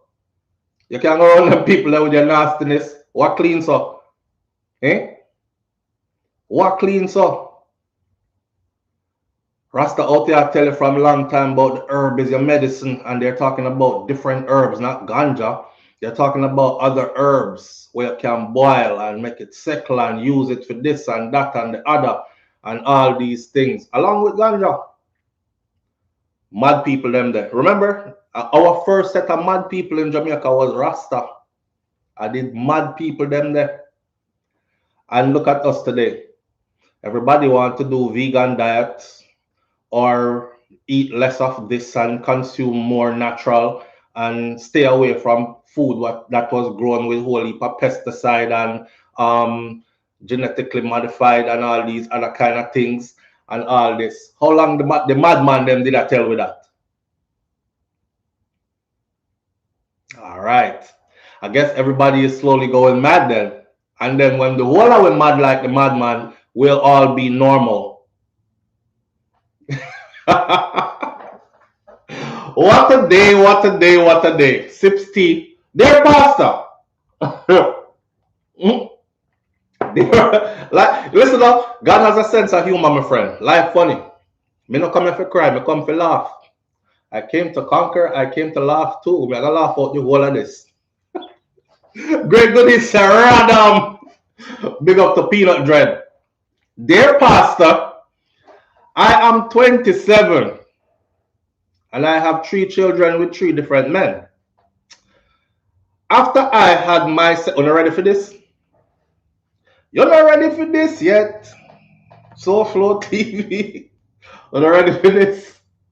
Boy, Carrie Ann Jones says society brands you mad as long as you don't follow their way or rules. All right. Dear Pastor, I am 27 and I have 3 children with 3 different men. After I had my second child, I met a taxi man. Big up to the taxi man in Jamaica. After I had my second child, I met a taxi man. He said he knew my folks. That was enough. I decided that I would take a chance with him. So I told my parents about him, and my father told me to be very careful because he was not from a good family. I went out on a date with him and he coaxed me into giving him some without protection. When I did not see my period, I knew that something was wrong. Hey, this is your 3rd try or 2nd try. I think you should know. I told him that I missed my period and I am sorry because I'm sorry. I was sorry. I did miss my period because otherwise I would have secretly had an abortion. I am sorry that I told him, rather, because otherwise I would have secretly had an abortion. My mother knows she encouraged me to have this child. While I was pregnant with the 3rd child now, remember, I know 2nd one come from taxi driver. She never say who the 1st one come from. And 3rd one we reach already. No explanation. What to the 2nd one? I did not see my period. I knew something was wrong, blah, blah, blah. My mother knows. She encouraged me to have this child. So we have the child. 2nd one. Now, while I was pregnant with my 3rd child, I saw my 1st child's father. And he told me that he got married. And he was living in America. Living a good life. We exchanged our numbers. And he started to support his child. Every 2 weeks, he would send me some money for the child. My 2nd child's father now, the taxi driver, he doesn't help me at all. And my father told me not to take any man to court for child support. Big idiot, daddy. My father told me not to take any man to courts for child support. He said that he would work his farm and he would help me. I have a lovely baby girl for this third man. So first father start supporting child, second father now help. Third man get a lovely baby girl. And because I refused to go to his house and wash his clothes, he started to pull away from me. I told him, I'm not his helper. You know, so if you go wash your clothes, then my girl, you might have end up in a one relationship and he would have thought you were a keeper. And take it with the other two, picking them that is not his, but that's also some honesty. High mileage and still at high acidity. He said that he preferred if I gave him the child to raise and his mother would take care of her, the little girl. I have held on to my daughter and my parents and my siblings helped me with the children. I told my first child's father that since he left me, everything has gone wrong for me. Sometimes we talk on the phone for a long time. I bet my wife don't know that. It looked as if we had just got to know each other again. One day, he said that he was going to come back to Jamaica and marry me because his marriage in America was just not working out. Then with me one good eye, he was going to come back to Jamaica and marry me because his marriage in Jamaica in America was not working out. I told him that he was crazy because he continues to say that I don't know how to believe him. But anything I ask him for, him send it to me. He came to Jamaica recently and he brought me an engagement ring. I don't know where this I go. Shopping. He came to Jamaica recently and he brought me an engagement ring. I spent 2 nights with him at his hotel. And it was like love all over again. I made sure that we use protection though. He said, I did not feel like a woman who has 3 children. Something squeeze him. Wait, let me go back to that character. Hold on. Wait. He said, I did not feel like I was a woman who had 3 children. He has his green card now, but he's not a citizen yet.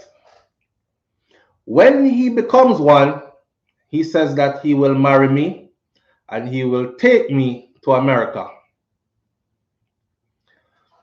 Him could have say nothing. He is 7 years my senior. And he blames himself for what has happened to me because if he had only stayed around to help me, I would not have had 2 other children. Lord have mercy. She ready to risk it all now. That's all too. Come, let me and you take our one and go that way. Go that way.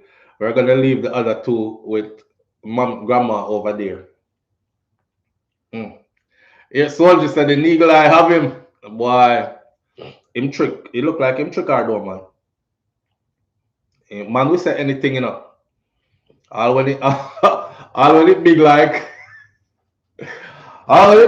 you feel like you can swim in there. As long as him in there, all kind of nice things you're gonna hear. What this feel like you never do nothing yet in your life.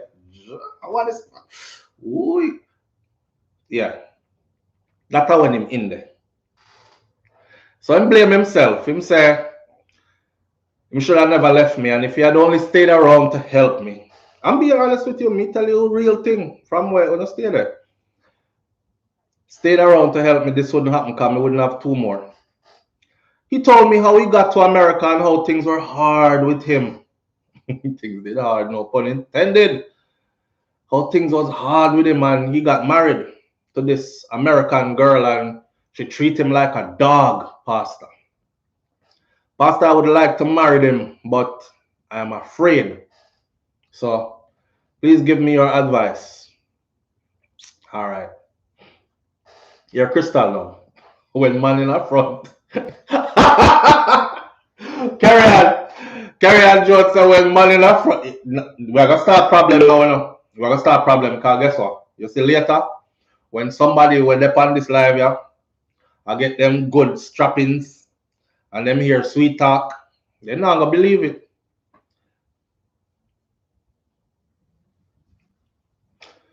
Yeah, oh. Say, so you say, oh, you play, and that you say, I saw you whole out and say, they're not going to want to believe it now. See? So I'm not good to go. And the man not lie. Probably really squeeze him for real, but I just tell you, say, everybody hear that. Everybody get the same line. You understand? Even the one that winner. Why I think so much people are overconfident. When DJ in a party say, that's the good one, girl, let me hear it. She said, no man. Somebody in here have a bad one. Nobody, everybody work out good enough. Can't everybody convinced. No man never tell them nothing different yet. I just saw the thing go. That David say, you know, when you put butter on bread, yeah. Aye, Crystal said, first of all, baby girl, remember what Mother Teresa said. No glove, no love. Don't give up the booty without protection, and you're not going out in the rain without boots on. Don't let a guy roll around in your Georgia Brown without a rubber. Georgia Brown. Second, when a guy says he's married, my girl. Do not double down on the hard 8, and do not bet your future on someone else's divorce. This is a losing wager. Lastly, how about you go to school and go get some education and stop drop babies and be something worthwhile for yourself and for your kids and not for any other person. I say a good advice that 27, 3 kids, 3 different men, on a roll. Like most, if a woman bring forth a life, she have a good one. Well, no. Because of the womb bring forth the child, not the whole. But, I don't know. They have C-section too. Well, you don't even have to go that way then. Me not talk bad about no man. All hole is good hole, I guess. Alright. Might be. It's funny because them can't say what them want to say though, right? The boy with them shrimp body. You ever see him like a something, I don't know who, girl, I don't know who him take off him clothes and think him gonna do that. Where am I go with that? Mr. Me laugh and say, I tell him, I go around the bathroom, go piss off. Me chuck out through the window and go about my business because me couldn't do it. Me couldn't even stop laugh, girl. Because if you see something and something stay stuff, when you can do all that and get away with it though. But soon as man say, that's not a good one, is a problem. All hole is good hole. Well, me not gonna say the other one because me don't know. You're not gonna get me if you out there talk about all wood is good hood. Ja! More fire. Hear me now, man? Nobody not treat dog bad again. So when people say them treat like dog, them probably live good. Lulu Ridges, especially like some of them dog that got transported to Canada from Jamaica. Treat me like dog, yes. Treat me like how white people treat them dog. Throw me in your bed, kiss me up, rub all your tongue on my face, and them sitting there. Feed me first. Put out big reward for me if me go next door and you think me missing. These kind of things. Yeah, you living good. True, you talk. True. Oi. Yeah, but man. Mike B says, like most careless women who have multiple children with multiple men, your first desire is to blame the men for becoming pregnant. But as an adult, you have to know whether or not he coaxed you to do it. Having sex without a condom can result in pregnancy, my girl. It can result in worse things too. Some things out there have no cure for them, especially since you already have 2 children. It should have dawned on you that you would most likely get pregnant again. You're out there roku with no raincoat on. You're walking in the rain and enjoying all the raindrops. Eh? You are now recycling the baby fathers. She went blood fire, she recycled, she gone back to the beginning. You are now recycling the baby fathers. And if you should get pregnant again, you'll probably blame him again. However, I would impress on you that if they left you before, more than likely them can and will leave you again. So I wouldn't put too much stock into believing everything that this man will fly down from foreign is telling you. Also, I disagree with your father about not taking these men to court for child support. That is helping to make these men neglect their parental duties.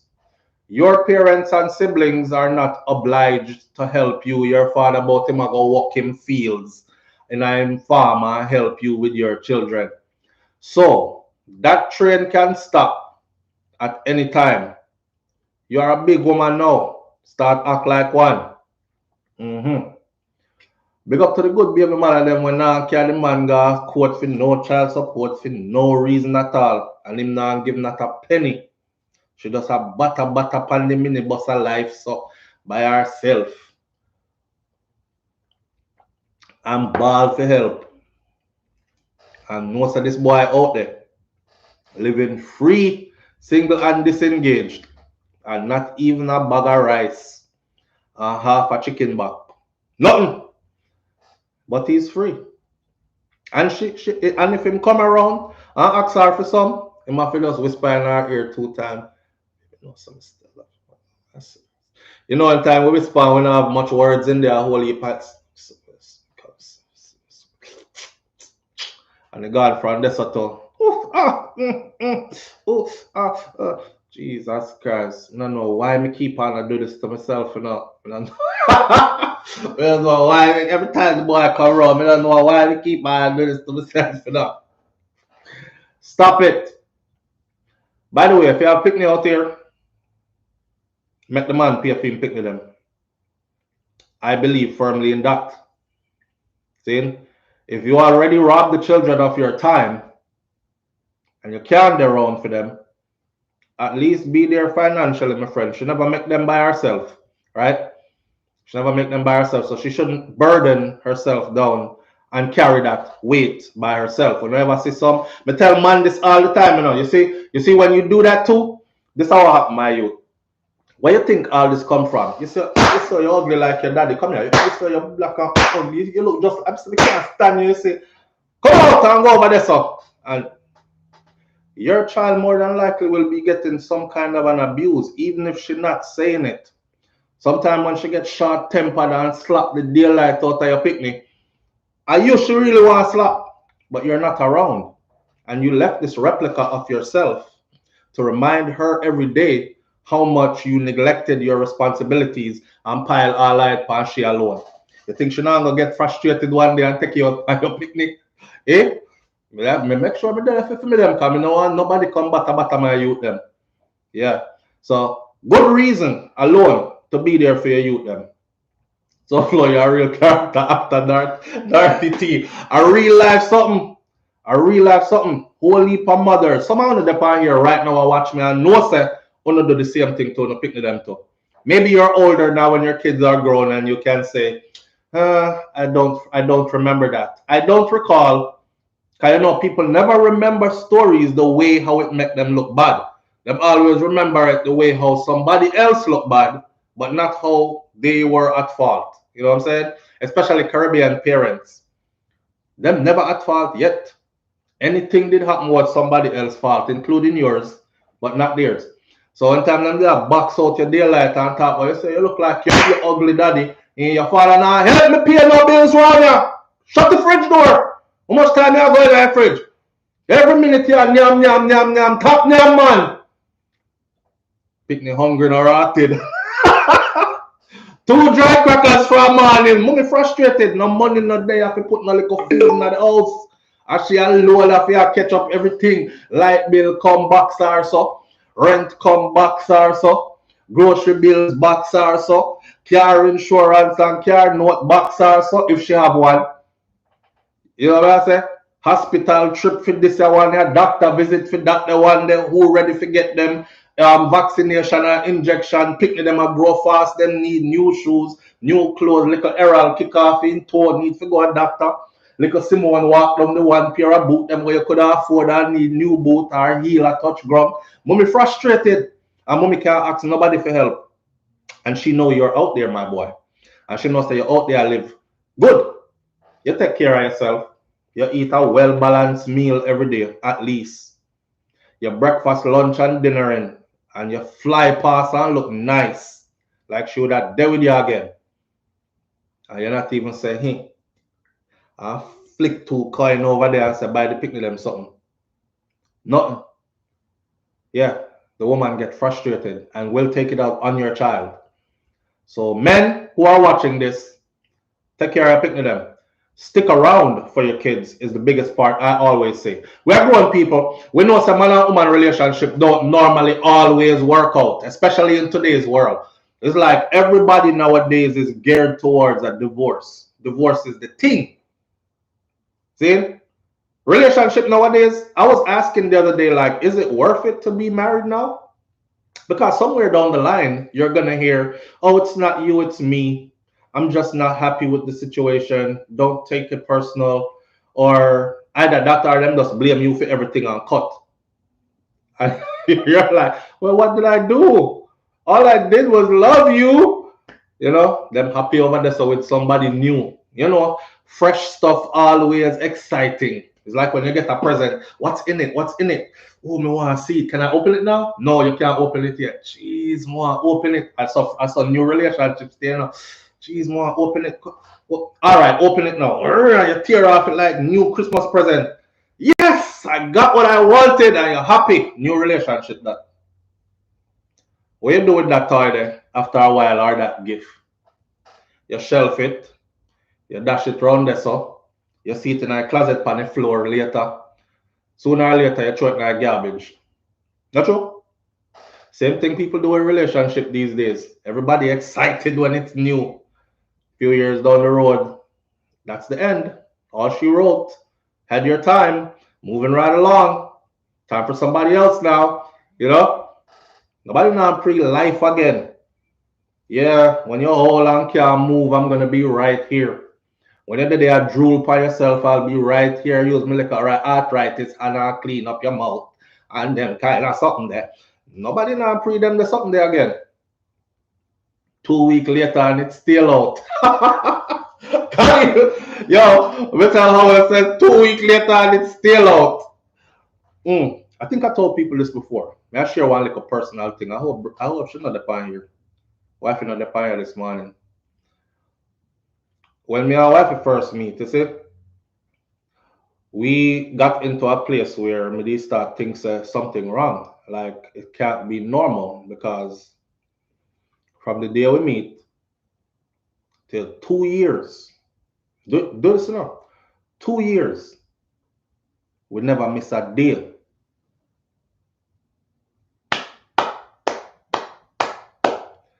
For 2 years straight. I may tell myself, say, this can't be real. One day I look on her too and I say, you know, so we need to take a break and go into a fasting or so. Because this can't be real. This cannot be real. This feel like a train heading nowhere fast that's about to crash somewhere and it's going to be a violent crash. This can't be real. Because people not do this. This is not normal. See? Even if you do your like 3 times a week or whatever, but 7 days a week for 2 years straight. God no. She know me stay already, Crystal G. She knows how me talk sometimes. She's so, I saw me stay. I'm not telling no one no need to know. I actually said this before somewhere else. When me and she did the channel together. So yeah. So that's what I said. Everything new and exciting, but me did kind of like, yo, this excitement that is supposed to be done from about month 1. Okay, month 2. All right, then month 3. All right, me get 6 months. 2 years later, I said, no, man, it's not real. And then came all these other things after, of course. Yeah. And mind you, in the 2 years, we were traveling and we'd have traveled hard. So we were on the road a lot. So we do a whole heap of hotel rooms till it became a thing. Like every hotel we go in now, we have to christen it. Them kind of something there. So it was exciting, it was fun, it was all that. Reality set in now.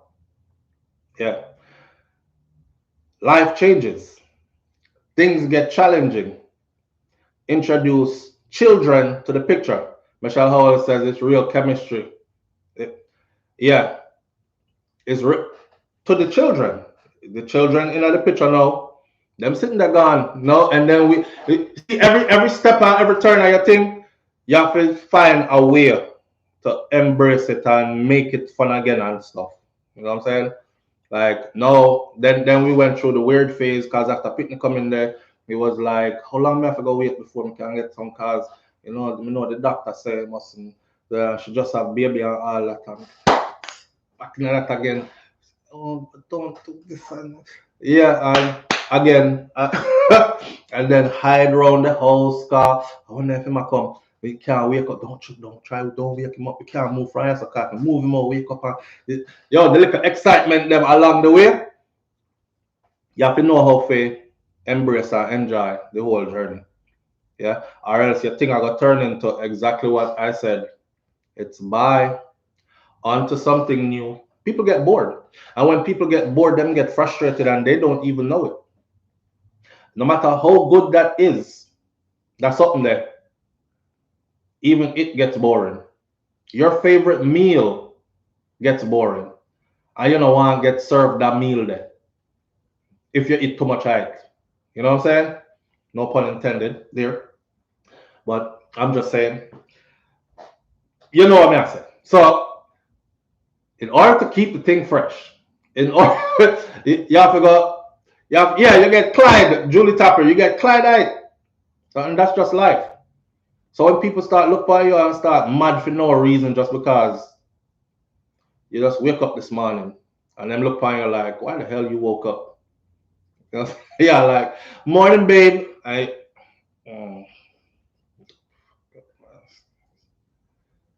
damn, what's that? You all right? Yeah, I'm good. Why? Oh, nothing. Wow. You're not even have to say nothing, you know. When they get tired of you, that is it. Everything you say from this point, you don't even have to say nothing. Just wake up. Just wake up and just be around. That's it. The same people, 2-year trip, blah, blah, blah, blah, blah. Yeah. Anyhow, jeez. What me do?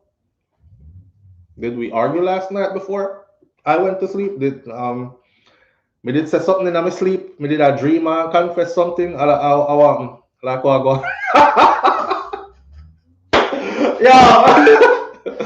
Yeah, so God must have a sense of humor. Me I tell it all like funny. Oh, Hopster says, Madam, I can see that you are just lacking knowledge, which should be very fundamental. You made sure he used a condom. It seems like all the men that you have met, you did not know very well. The taxi fella, perhaps, tell all the females that enters his car the same exact thing when did tell you. Taxi juke the woman and move on, whether they washed his clothes or not. Jamaican men want and love maids too much. Lord, only time will tell if this man that lives in America will actually marry you. He made an attempt to come down and spend time with you, but he could have found a woman in America. He may be sincere. Timing is everything in life. But you can marry someone when you are a legal resident and file for them. Oh, yes, you can. Somebody tell her. Hear what the man tell her, say? And women fall for this stuff. Me have my wife a foreign and all it now work out. Yeah, she make me sick. So why don't we still live together? Because boy, foreign expensive still.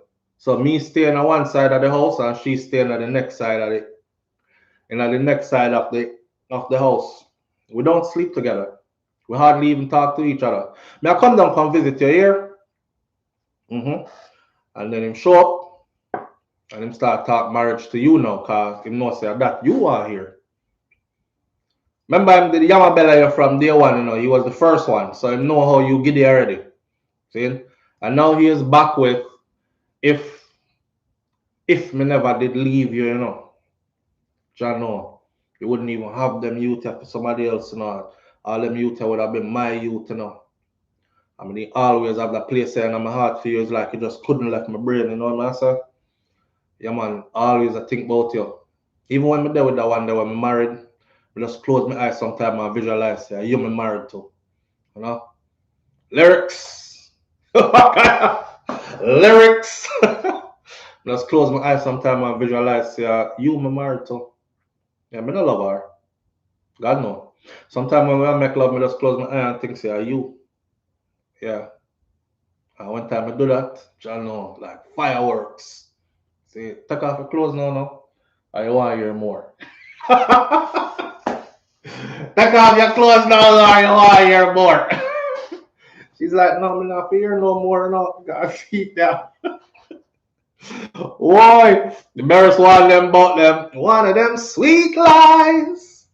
The kind you doubt but want to believe in. When your heart's not hearing what your brain is saying and you're weak in the knees. Sweet lies. Them love sweet lies. Big up Father Barris. Them love sweet lies. Mm-hmm. Yeah, man, you would think about all the time, man. I tell you, John, not even like how she, yeah, I like nothing about her. Like no rotted, I like nothing about her. I'm gonna marry her for green card still. But so as soon as I get that workout, but I have to wait till I become citizen still. As soon as I get that workout, me and you, I come for you. And that you say, God know, me I give you a little something for remember me when you're not there, I know more here. When you go back a foreign, you don't need to stop. One more thing I gotta say here, I've always wanted to say. A new age now. I shouldn't hear no woman talk about the boy breed me. You a grown woman doing grown woman things. Anything I go in here, you look on it good, don't? Right? You look on your little rabbit good, you look a bunny, you look a zzz, you look on all that good. Look on that something that good too. Dress it if you have to for yourself. Wine and stock. Stop. Take a break. Come out. Let me see it. Alright, still the panic. Alright, go on back again. Nobody go get lost on the sweetness and talk about ooh and ah. Oh, man. You know one. No, you can't come in. You can't. No, don't do. Yes, do. No, don't do. Yes, do. Oh God. Give me one. No, me no. Stop. No, go no. The boy breed me. Oh, eat that boy. Me give him something now. The boy just breed me. Really? I've actually heard this over and over again. It's a typical thing with our woman them say. The boy breed me. Now, just give him some money, boy, just breed me. Or eat that boy. Like him couldn't control himself or something. No, he couldn't control himself. Him do it. God make him do. I saw the man body work. I saw every man body work. Our goal is to reach. When we go in there, it's very hard not to reach from we reach. Not for we want to reach soon as we reach. But that's what I tell you. Not for we want to reach soon as we reach. That's why sometimes you see Mafia whine and stop and go and stop and go and then him go stop. I try not to reach before you reach. Half of the time or more we are gonna reach way before you reach. So I don't know what y'all talk about. You're a big man. Stop it. Y'all know little girl. Understand?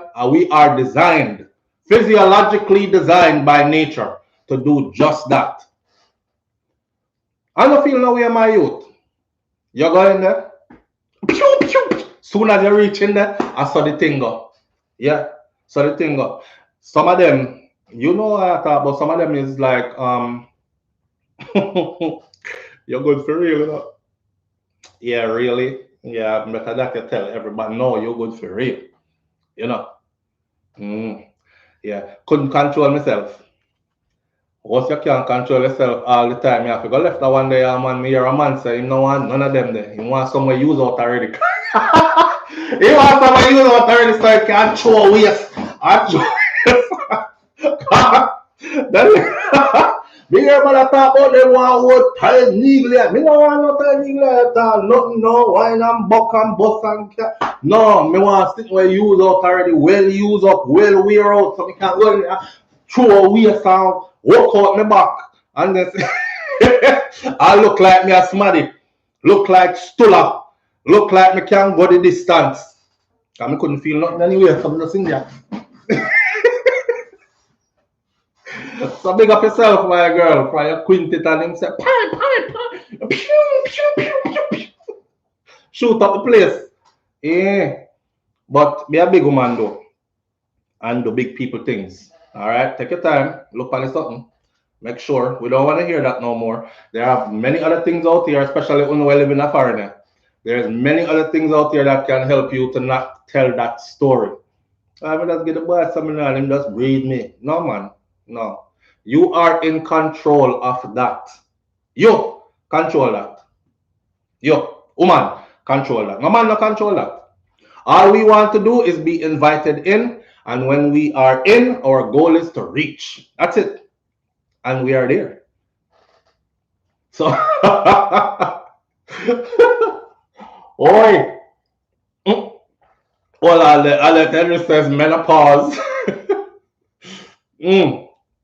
I want to go on for menopause. Somebody did say, SouFLo, you need to do a show on menopause and talk about the stuff that women go through in menopause. Me don't know about none of that. Y'all would have to help me with that. Me not know about none of that. It's and I can't speak on what I don't know. I might say all the wrong things.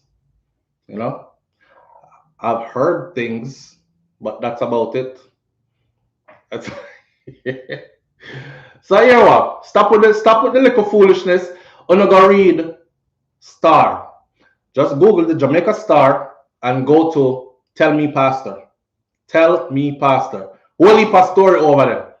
So someday when we share some of them story here, when I say, yes, so that story they already and these things. That's the best contraceptive is menopause. And that's why them say after we go through menopause and it's like raging wolves or ravaging wolves. After menopause come can just and not to worry about get it. Got it. One lady said, I know so I got SouFLo, cause after menopause is, you know, she never feel for it anymore and you know she dry up and her juices has withered. She's dry like a desert and you know everything is painful and all these kind of things. I'm guessing me over there talk big talk. I'm like, so what? You dry up. Them have lubrication, them sell that store cheap. If not, we use butter or spit or something. I don't know. Anything you can use to make it work, right? She says no. It's just not what you think it is anymore. No, let me see. Not what I've seen online. There's a lot of homegrown women out here that's flexing really hard. That's searching. They thoughtin' at 55. I'm sure menopause done. At them time they're done now, about 45, 55. Or they're going through it. Ooh, I'm hot. They be like this and talk about, ooh, it's sweatpants season. Girl, I'm burning up. Whew. I'm pausing. It was sweatpants season. Time to start complimenting them brothers. How's it hanging? Rotten. What is menopause, baby? Wait, somebody say I can have I'm 46 and I'm awaiting menopause. Hopefully I won't get any serious symptoms. Some people lose all sexual interest, St. John said. Jane Adler. Not butter, Crisco, cooking oil, lotion, anything will work. You're dry? Anything that's slippery will work. And in we go. Somebody have to go clean out the butter though. Don't try this at home, kids. Don't try this at home. All right. Hear me now. Big up Shaniel Muir same way. Rushane. Tell me, Pastor. Take them off my board now, man. Tell me, Pastor. Alright. Me know them got copyright infringe me, you know, for this. Cha. Maybe I should do it on a separate video. But me no mind. I can share it. And him deserve it. Let's queue up the one. Let's see. Arif, lend me a pen. More write these guys a letter. Uh-oh. Here comes This trouble. is not a moral war, a financial. Arif, lend me a pen. All right. I do not know how some can tell Pastor. Tell Pastor everything. And Pastor always have, yo, I was truly inspired. I directly did a ripoff of, come from me a picnic, may I read that. I directly did a ripoff of Tell Me Pastor when I start tell people, say, yo, you can write me at SouFLoTV@gmail.com, tell me your wireless stories, tell me your secret, them, tell me your whatever. Leave your identity out and me read it on SouFLoTV and me get a whole heap of them. I had so much one time and my computer crashed. And me carry the computer, go to a computer store and ask the guy if he can just find those files. He couldn't find anything. The other day, I see like 2 or 3 pop up. And I'm like, so I do one story about one. That's where I got the story from about the woman who's our brother, I believe it was her brother, who took away her house. This is our dream house in Jamaica where she spent many years trying to build. And she tell our story how she come here illegally and get straight and all this, help our brother in Jamaica, blah, blah, blah, and all that. And the man ended up thief where him own sister house. So I got a couple more in there that I'm going to do. I've never tried it, but I've heard aloe vera. That might be on to some. But wait, no, aloe vera not scratchy. Me no say good for drink, but it's not itchy, scratchy. Man, will not try now. Why not try it and tell me first? Well, no really need that still, so no reach that say it. But that should be bitter. Well, there won't be any eating that day.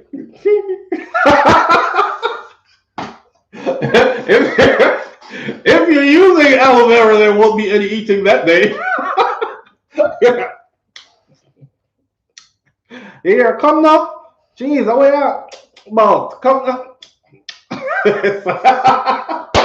In that side way. Lord, you bitter man. If you're using aloe vera, not to the boss, not to the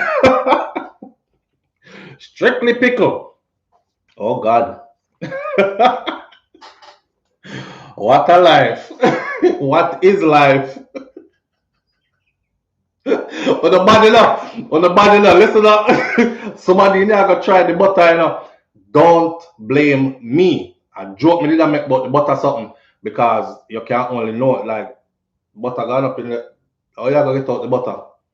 Eh? You ever see butter stick on pot and then sitting there, you know, see how hard to come off. Me don't know, like oil, maybe some what the oil name again? The best kind of oil for use. Not coconut oil, even though that will work. Me come from country where people go school without shoes when me I grow up and them used to use them same cooking oil as lotion, some of them. And cause them couldn't afford lotion and Crisco used to oil up the skin on these things and them gone to school same way. But yeah, stay away from the butter. That could end up really, really bad. And I don't want you to have a bad infection and you're in New York on the train going to work in the morning and everybody is smelling something and you know that it's you and you can't get rid of that smell there from you. Olive oil might be a good go. All natural. So my boy Michelle Howell, you just get to the point. KY tried and proven, it's water-based, it comes off really easy. KY gel, just go that way. Them have all kind of something nowadays, you know. Big people talk. Yeah, them have things where smell, fragrance, and you can't even like you want You know, taste them and them something them like edibles. Yeah, them have things where you can't all eat now. So you don't know already where that go or what that mean. My friend used to dash for my cleaner. She is not Jamaican. Richie Reed says the subway rats might run you down. Cause them smell. You know when cheese rotten and the cheese start getting moldy? Yeah. Stimulate her mind and the river will flow. No, me dear. Them say sometimes the river just dry up like down a spring. You know, for those away you used to carry water. Remember sometimes spring used to dry up. Yeah, just so I go. It's life.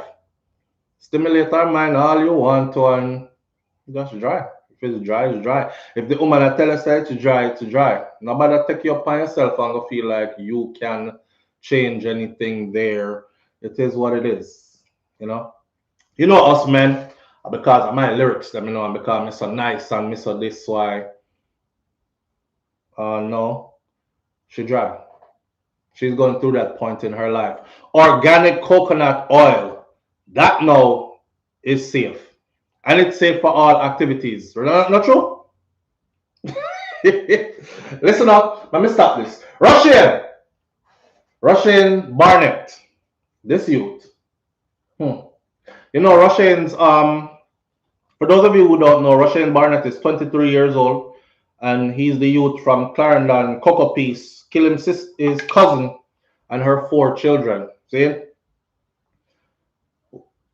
A lot of people were hoping for the death penalty. The death penalty got introduced on the table. Everybody say, yes! Babe. I thought I heard something. The death penalty got introduced. It was on the table. Then take it off the table. Eventually, he was sentenced yesterday to 61 years before he is eligible for parole. Some people have said justice was not served and him should have get 100 years. Who don't know we live till them 123? Nobody. Nobody. I think the 61 years is good enough. It is until he is eligible for parole, meaning when 61 years pass, he will be 84 years old. And at 84 years old is when him can go sit down in front of a parole board and they will consider seeing him to see if him ready to come back to society yet. Yes, Michelle Howell. Michelle Howell says he's gonna be fresh meat. And he is. And for those of you who think that them something that don't go on in a Jamaican prison, big lie I tell. It happens. And it happens a lot. I'll never forget that documentary I was watching. And then it was a big controversy in Jamaica because they put a condom box in a male prison in Jamaica. People outside of the prison found out about this condom box and started protesting, saying they are encouraging homosexual acts amongst inmates. Remember the prison guard, he pointed on the box was on the wall, and he pointed to the box and he said, see the box, I want a big box too, you know, big old box built on the wall. He pointed to the box and he said, see the box here? And go so, and nothing was in it, and him said, see that empty again. and if we don't get them round there use scandal bag, all kind of other something which can lead to infections and blah, blah, blah, blah, blah. That was the first time I accepted myself because I was one of them. Yo, yeah, man, do them thing that. Not knowing our culture, dog. And well, after that, it was like, okay, so it's going down. Yeah. A man said this to me. He said, SouFlo, when you kill a man, you see, the man that gone to peace, you know. I mean, I talk pieces broke up. Me, I talk about peace, total silence. Still, his troubles are over. Him not have to answer JPS no more. Him not have to worry about light bill, phone bill, gas, water rate, grocery bills, car insurance, all them other something that him gone. See, your life, your hell just start. Cause when judge I gonna look for you at 23 now and say 61 years before you're, me I just go mad. Right there, soon as the judge says 61 before me mad. Me just mad out. Me just turn one different me I do all kind of sitting in there. That try to do it myself, me mad, me gone. 61 years before you're eligible for parole at 23 years old, I think justice was served. See, me and one of them did I say, yo, them for hang him because of the 4 little picking them. And the way how they described the scene and how he did it. The part what touched me was how they picking them did I fling the things. They were flinging the things off the dresser after him. Because them afraid and them are watching him stab up their mother and cut her throat and them start flinging all this stuff off of the dresser after him and a ball out him for stop. And him do that to the mom and then start attack the picking them one by one. Him deserve every bit of what him get. It's, in a sense, death is too quick. Because people like that now, him dead, film trouble is over too. Some people do stuff like that because they are suicidal. But give them a chance to live, to reflect on what they did. Then them get free, right? Because now I'm going to live with this. Now he's going to have to batter in a prison. I feel with prison them in a Jamaica and not nice. So his hell is just beginning. He is at the first step descending down into the hell. This is the hell when the pastor must say that talk about when him say, you're gonna burn in eternal damnation. He will, Rushane will be living every bit of that eternal damnation. If him not kill himself in there or somebody don't kill him in there. Them have youth in there who wash man underwear. Scoops.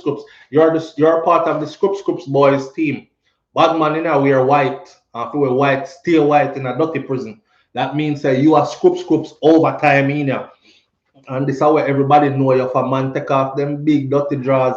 And you know some of them man have hygiene low and rotted them shit and don't wipe.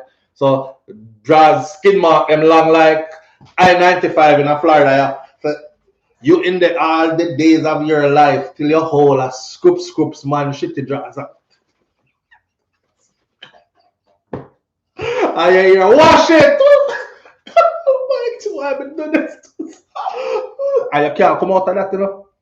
You can't come out. You can't even say to yourself, say, me have one more week of this to go. Me rotted. 20 years in, you still have Scoops, and I think, me have 41 more years of this.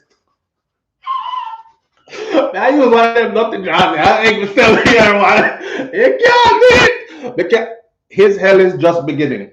So, for the people then who are saying, no justice never serve and all that, justice serve. Watch the sufferation.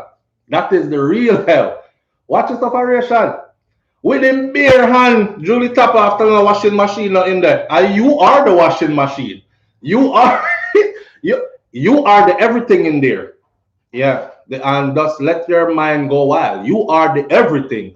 Forget washing machine. And you have to sweep up round you and keep round you clean. Bed cold tonight and you have to warm up somebody in here. And you are going to do everything. You are the everything in here from now on.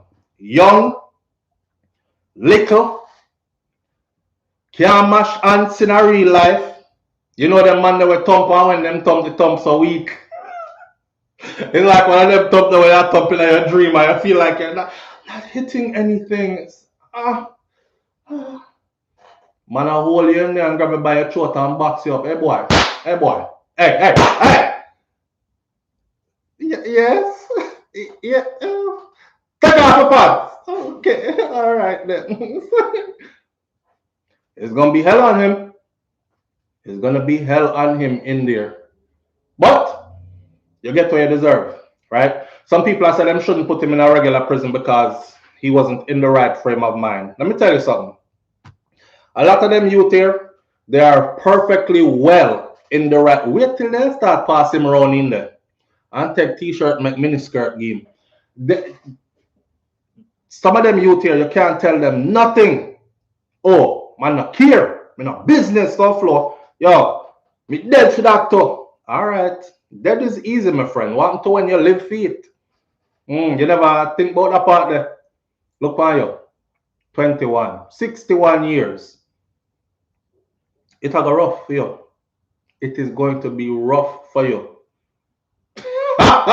Michelle Howell, it's a rough for him. I don't think this youth have any concept of what is happening to him. Veronica Gale. Probably no, he doesn't, because I think them have him on medication now. But nothing never happened to him before. Them youth here want to sit down and smoke a whole heap of ganja mixed with whatever the new age mixing it with, losing their damn mind in real life in front of everybody and feel like they can go around acting crazy, make everybody their victim, and it's okay. I see a video yesterday of a youth go for do a robbery. Police catch him.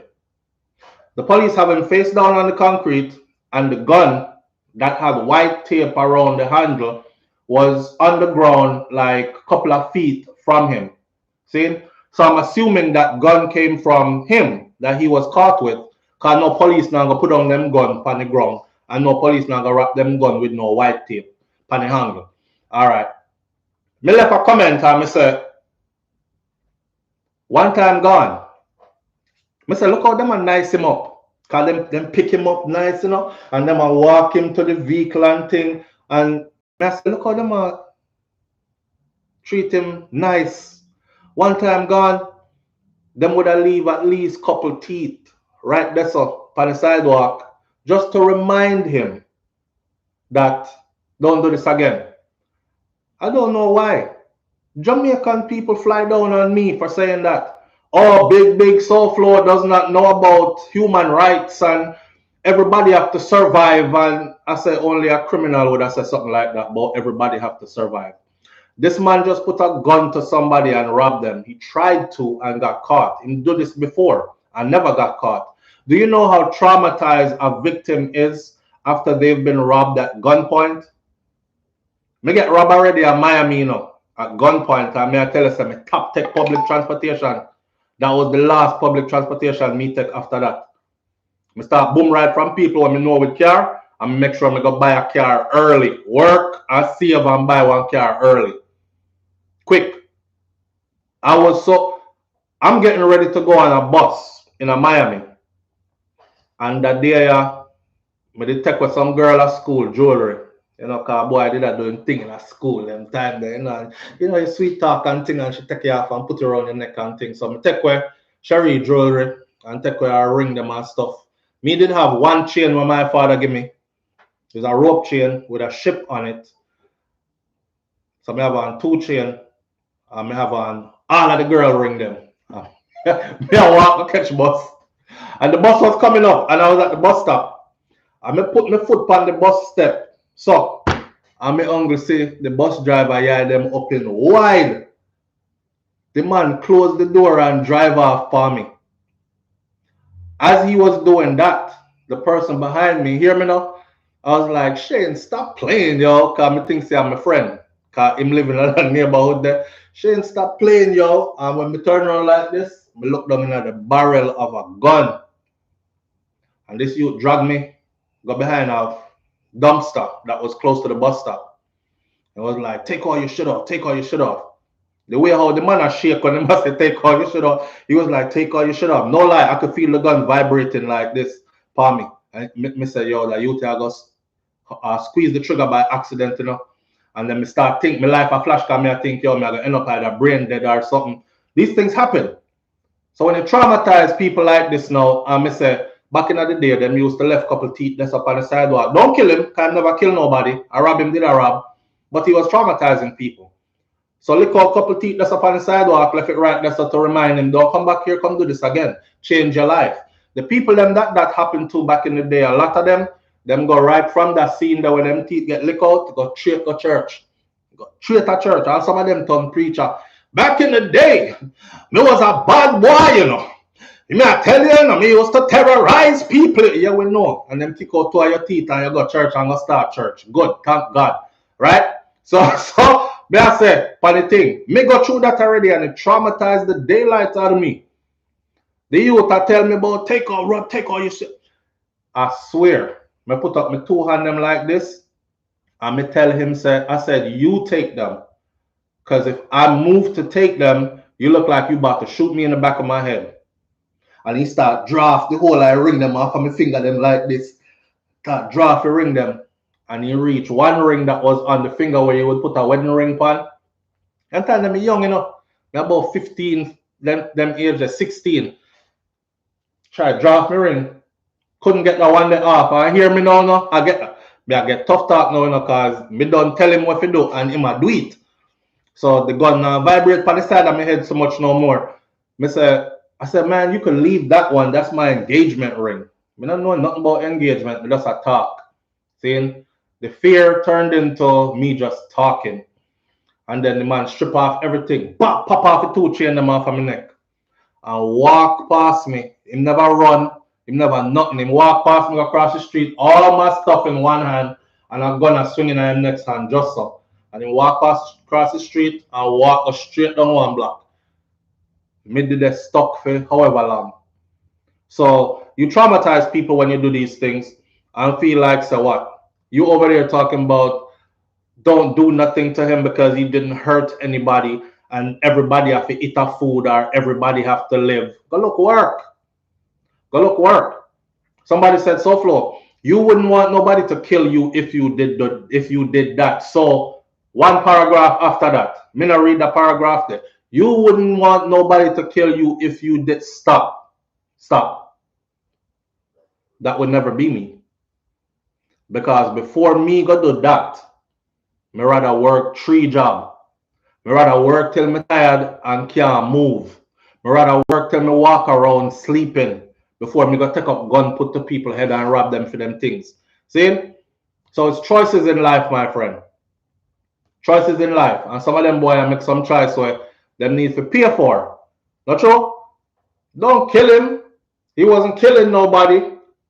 But leave 2 teeth on the sidewalk and make him remember, so don't do that again. Bust up him lip or something. Give him something permanent to walk with. Every time I'm looking at the mirror, I'm sure I say, yo, remember one time, bust my face right there, so you know, John, no, me not do them something there again.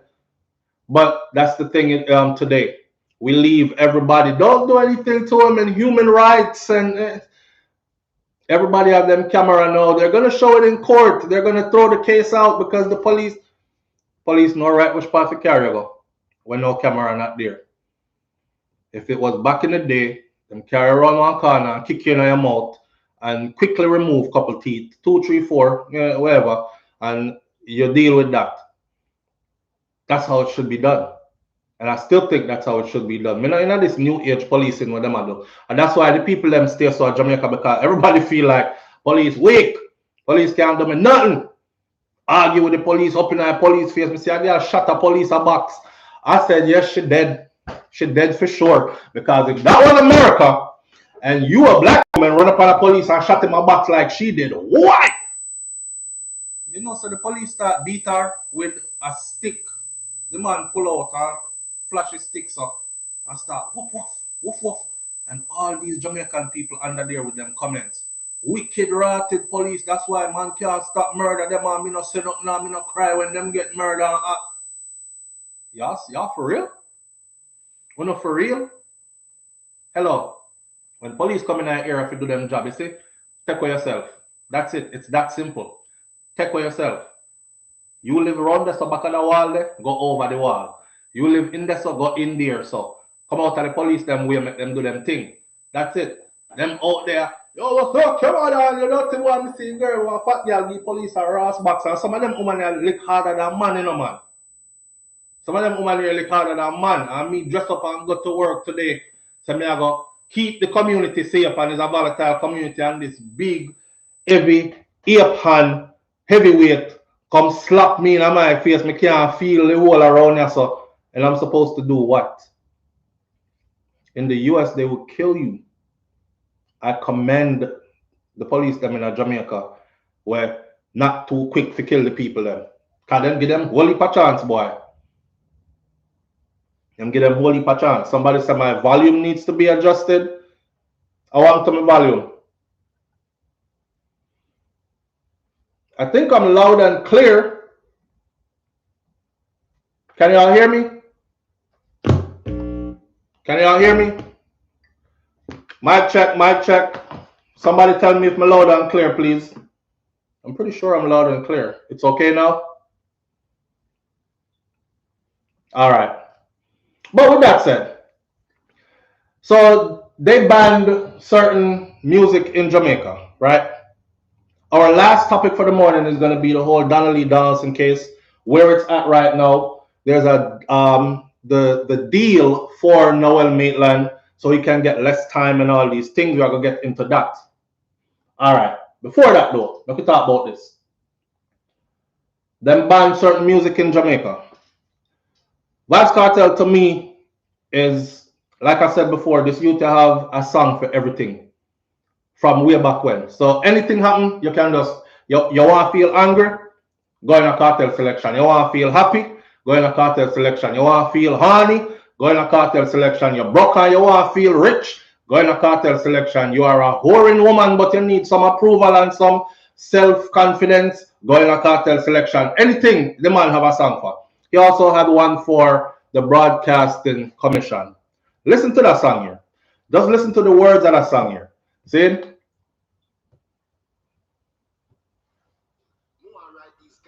And that's why we didn't put it over there so and people are talk about them can't hear me. Plug it up back to the speaker. See it? Arif, lend me a pen. More write these guys a letter. Uh-oh. Arif, lend me a pen. More write these guys a letter. Uh-oh. Here comes This trouble. is not a moral war, a financial war. Them no one get to you to go some car.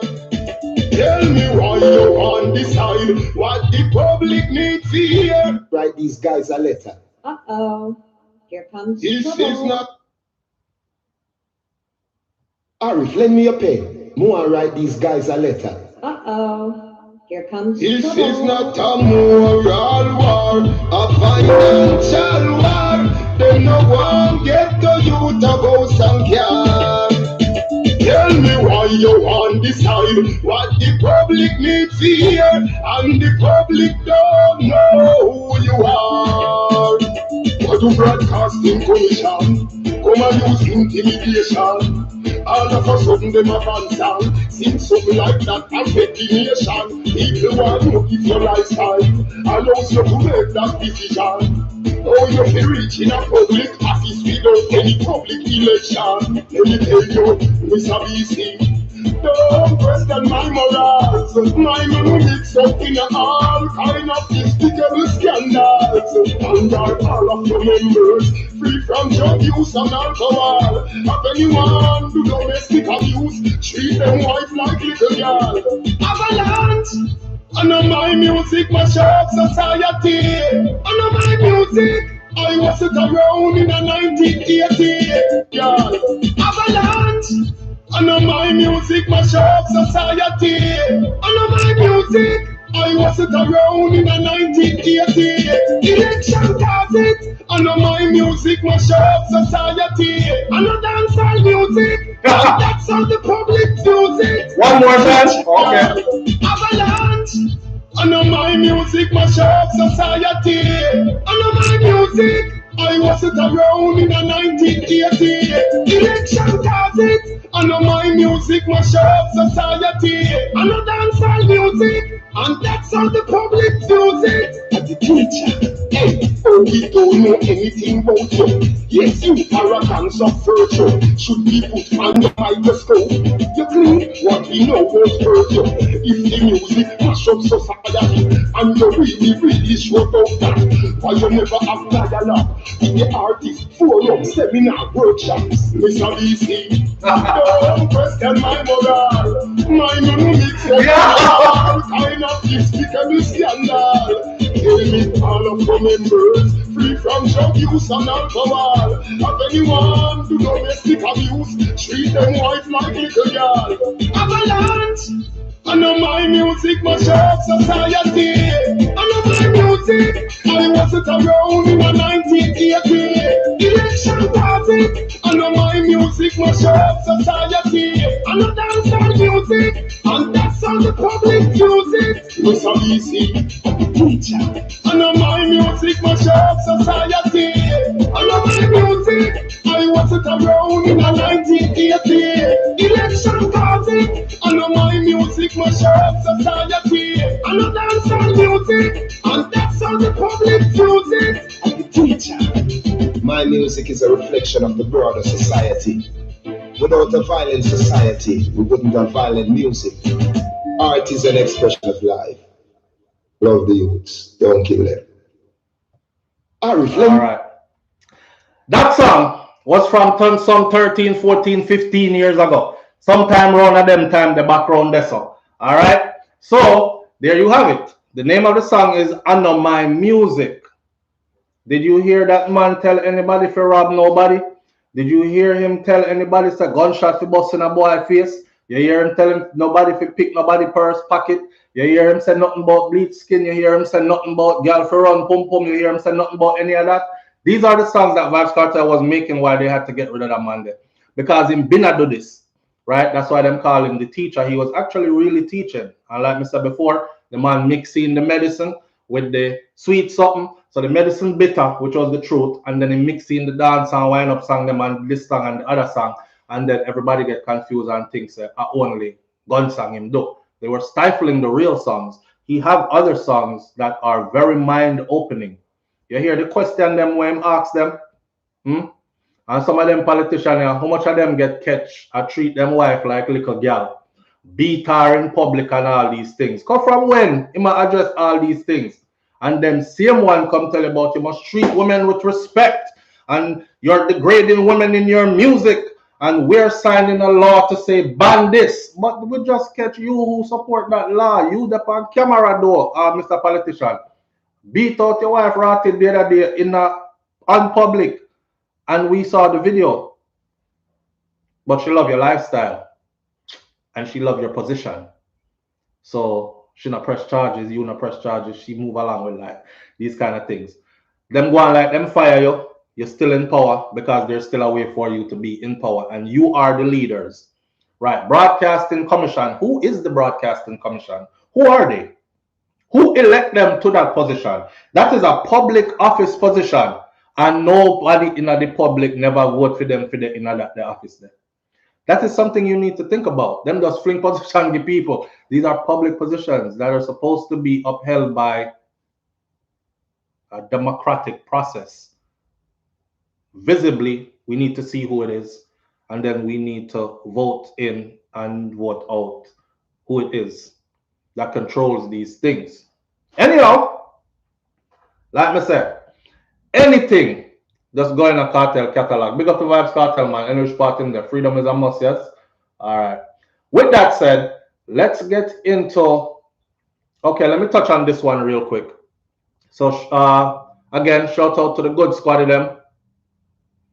Shout out to the good squad of them. Fire bun for the nasty one them who are out here helping to frig up the place because you've been charged with a responsibility that you're not upholding and you make things worse for your own people. I watched this youth lose his life. I watched this youth, well, his mom, this is her third child in 4 years. A police officer that they killed recently. And long story short, I'm not even going to open up the story. You can go read this story. It is in the Gleaner. It's called Slain Cop's Mother Mourns Third Child in 4 years. And I said, boy, mommy, I don't know if you're home salt or, you know, your environment that you're in, you need to get out of. But Pameletta, you know our old name, that Pameletta. That's what she name for real? Or is that typo? But anyway, Pameletta Williams. She held her stomach and she broke down in tears on Thursday upon seeing the team of police officers and officials entering her home because she knew what time it was. It's just like us in the military.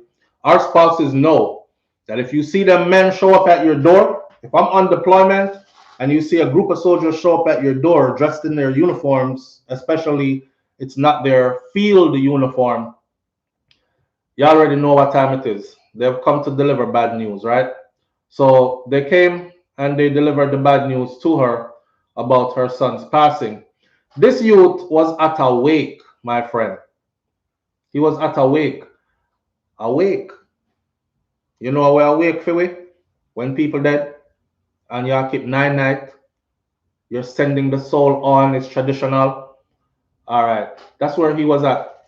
And as he was there, gunshot break out and he was amongst others that were shot. Him and I believe somebody else was killed with him too. Young police, I believe, not believe, he was 22 years old, a 22-year-old district constable. Seeing? Carthage Empress says it's dress blues for the Marines. It's dress blues for the Army too, sis. Yeah, dress blues for the Army too. When them show up in the dress blues and the boot well spit shine and everything, just know say it's not gonna be good news. But that's what we chose. You know what I'm saying? And you know that comes with it. So just to clear this up though, I don't want to scare anybody from ever wanting to join the military, because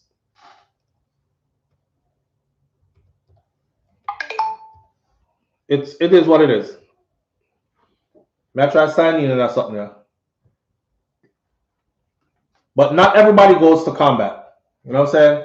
As in, not everybody sees the battlefield. Not everybody sees the hand-to-hand stuff. Not everybody is going to fire their guns and all that. Majority of MOSs in the military supports combat. The people that do combat, they're called infantry soldiers. Them mostly are the ones that are in the fight. Everybody else usually is on some FOB, forward operating base, that is well secured with multiple rings of security, and them good. So for those of you who have relatives that are in the military that might be deployed right now, just know that if their job does not call for them to be in direct contact with the bad guys, quote unquote, they're more than likely safe and they'll make it home. You know? Kaita just said it's a risky job, but it is a rewarding one at the same time. Yes, indeed. Yes, indeed. I tell myself, sir, that was my choice, because I never want to stay out here and get lost in society. And at the end of the day, I have something to look forward to when it's over. And I like Jamaica. And these are some of the things that even us say that Jamaica could implement. You know, you see some man suffer, him have a leg amputation, him live in a shambles from when, and people are like, yeah, he was a JCF, Jamaica Constabulary Force retiree after 20 odd years in service and all this, and the man have like, nobody remembers him or anything. The only veterans you see in the US who don't look like they're well taken care of are the ones who choose to live that way. And there are a lot of them that choose to live that way. Sometime after you've seen certain stuff in combat, you know, your mind flex different. Some people never come back to normal, really. Them go live in the bush and they come out and panhandle on the side of the road. Some people self-medicate and then go down a life of drug addiction when there's help available for them. There's help available for them. So here, we can't really blame the government, because there's all kinds of help available for them. They don't have to be homeless ever. They don't have to be hungry ever. And they have all kinds of medical stuff where it's available to them that's not available to a regular citizen. They have so many furthering educational programs and all kind of something. See? So, but Jamaica has none of that in place. None of that in place. You serve, you don't serve. Most countries have none of that in place for their veterans. You serve, you don't serve. Thank you for your service. Good luck with the rest of your life. Not in the US. So yeah, on that note, I encourage people to go in. If you're scaredy or you don't want to be high risk, all I tell them is stay away from any combat MOS or any combat supporting MOS. Other than that, you could have a cushy ride for 20-something years, retire with a nice pension and all these benefits. And it won't come into play until you're done. But them benefits, that when them kick in, you'll be flexing out here like big boy or big girl. You know what I mean? So it's worth it. Is it better now than before SouFLo? The military? It's always been like that. It's always been like that from the starting of the VA. Listen, some of us are so spoiled with cuss the VA. Like me, I cuss them more time because I had my own issues with them, but I was going through my own issues as well. You know? So I couldn't sort out the thing, and then they weren't talking to me like how I wanted to be talked to, and they weren't letting me see who I wanted to see. And, you know, we spoiled. We have choices. But the truth is, there's always been help for them. There's always been help for them. Dainty decent, they will be flexing like you, LOL. Yeah, I'm very thankful. I laid mine down in blood, right? Make up my mind that poverty life was not my kind of life, and I wanted something better for not just for myself, but for my children too. You know what I'm saying? And in everything in life, you got those sacrifices. Something you're gonna have to sacrifice in order to get to that next level or to get a better life for yourself. Nothing gonna come easy. So I was willing to stick my neck out there, man, and say if it happens that way, then it was ordained from God for it to be that way, and it wasn't. I mean, listen to my spirit. And when I got that notification that hey, this deployment right here coming up, it's not your fight. It's time for you to get out, and it's time. May I tell you the true thing, I got that message clear as day. Time for you to get out. You've done enough. If you go on this deployment, you're not coming back. And I said, yo, time for me to go. Marching papers, started civilian life. And yo, pick up from there. And then all the benefits kicked in and I was able to flex some and get some stuff done. And that's that. So I'm telling you from experience that yes. Enough you contact me all the time. SouFLo, me just reach America and me have a green card and I want to go in the military and thing. You can give me some help and some guidance. Parents contact me, mostly Caribbean parents as well. SouFLo, my daughter getting ready or my son getting ready, and I talk them through it and walk them through it, So, yeah, man, it's a good look, man. Yeah. Me not listen to people. You're foreigner, you're fighting a foreign war, all these things you sell out, and okay, I'm good. Say what you want to say. I will continue to do what I have to do. You know what I mean? Yes, it's better in terms of service after Vietnam War. Yes, Carthage Empress. Before the Vietnam War now, it was very different. And during their return, it was very different as well. Our Vietnam veterans, brothers and sisters, they've been through some things. And the worst part was coming home to pretty much almost no help at all. And coming home to a country that had turned against the war and was against the people that had went off to fight that war. Even though them governments send them, the people were against. That's why a lot of veterans, when they come back, especially those who have seen combat, they don't want to be around civilians. Because they look at you like you don't even appreciate what you have and the sacrifices that people make for you to continue to have what you have. You don't know about people living any other way. You don't know about countries being invaded. You don't know about people running up and down the block of your country, kicking your door in, and there's foreign faces and foreign soldiers. You don't know about any of that. You're just soaking up all this and enjoying all this. Oh, I get to go here. I get to go there. I get to say what I want. I get to eat what I want, do what I want. And so many people don't live like that. And you really don't know it till you're moving about on this globe and you see it. See? So they'll treat you like, and whatever. And you fight for that, but you fight for it for your family too. And then even for those who don't like you, you fight for it so they have the right to not like you. Even for those who say stuff that you don't agree with, you fight for it for them to have the right to voice their opinion without being oppressed and these kind of things. So it's a big deal. It's a big deal to be a part of something that's greater than you are. You know what I mean? Yeah. I was frightened when my son gave me his will before he was deployed. Virtuous fire, that's one of the realest things ever. Because as a young 20-something-year-old, you have 18-year-olds, 19-year-olds, 20-year-olds. That's one of the first things you're made to do is sit with somebody who is going to walk you through how to draw up your will, how to put your whole life in order, in perspective. You have people out here where dead and left two little things and some strange woman come take it or some strange man come take it and their kids get nothing and that kind of stuff. In that line of duty, life insurance policy in place. Will and last will and testament, your will is written out specifically and in place. Even if it's a PlayStation, you have one puppy. My puppy goes to my sister, so and so, and she lives here. My PlayStation goes to my brother, so and so, and he lives there. Your whole life is sorted out. That's why a lot of people don't want to get out when they go in too, because it's harder flexing out here. You have to go look for this person out there, look for that person, look for this person. If you're in the military, everything is on base, one place. From your car being taken care of, to life insurance, to health insurance, to car insurance, to savings and investments, and everything is in one place. At that convenient right there.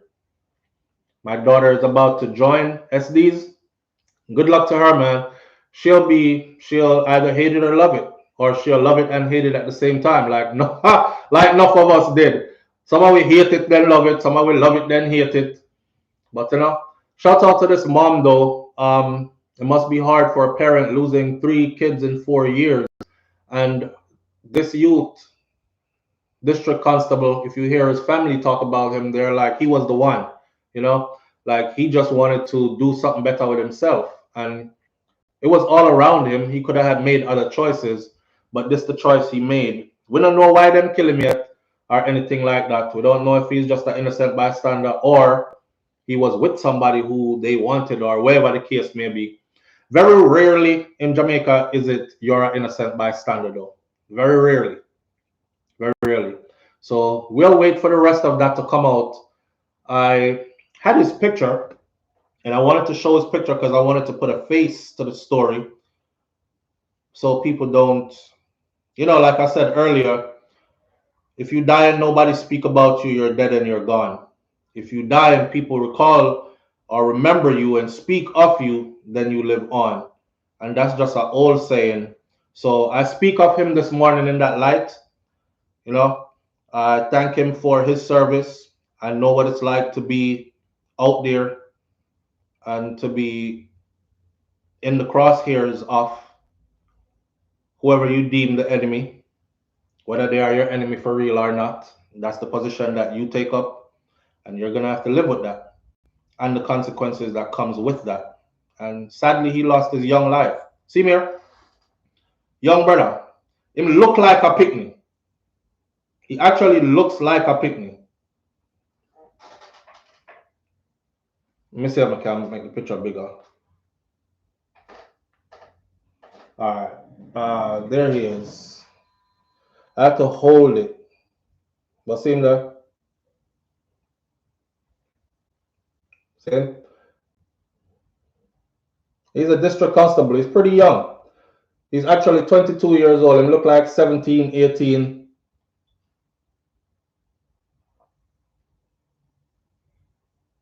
Baby. My brother was trying to do something with his life, man, and lost it. So while y'all out there, man, just remember those who give selfishly or selflessly, I should say. Remember those who give selflessly so that we can enjoy the freedoms that come with, you know what I mean? All right. With that said, our last one for the morning now is Noel Maitland, Donna Lee Donaldson. Say her name. It's Donna Lee Donaldson. Don't forget her name, because if you do, I already can tell you what's going to happen. They're going to sweep it under the rug for real. And it's not too late to sweep it under the rug. So as far as we know, Noel has been denied bail again, which is a good thing. I can't believe when I read comment sections that there are people out here, women, Jamaican women, that wants him to be free, even after all that evidence has been released to the public. Knowledge of all this evidence, and people like me who outline all of it for you, they'll listen to that and still want that man to be free. A man no answer? Are you that impressed by a man that wears uniform or drive a BMW or because what is it? Because I know if it was your sister, your bona fide blood sister, you wouldn't have cried for him freedom. But there are Jamaican women that are crying for his freedom. That is still not anything that they have on him. That is all circumstantial. If they find my blood in your house and they take it to the lab and it matches, and then find it in multiple places, splash by a curtain, splash on some sneakers, that's not circumstantial evidence. That is hard evidence. That is DNA evidence. Forensics. Women. But it's not funny. Women were wanting R. Kelly to be free after watching the video of him pissing on a 14-year-old girl. Big man body out, a piss pot, a shower down the little 14-year-old. So, and women still went to his concert after watching that video and still wanted to be touched by him. Think about that. So it's not weird. It's just, St. John, I was about to say that. It's not weird, it's just gross to think that women actually exist. May I tell you, a lot of the ills in our society is backed by women. And I don't know if they realize it or not, but they're the ones that bear the brunt as well on the consequential side of things. So I don't know why you keep on about these kind of things when you're the ones that bear the brunt of it.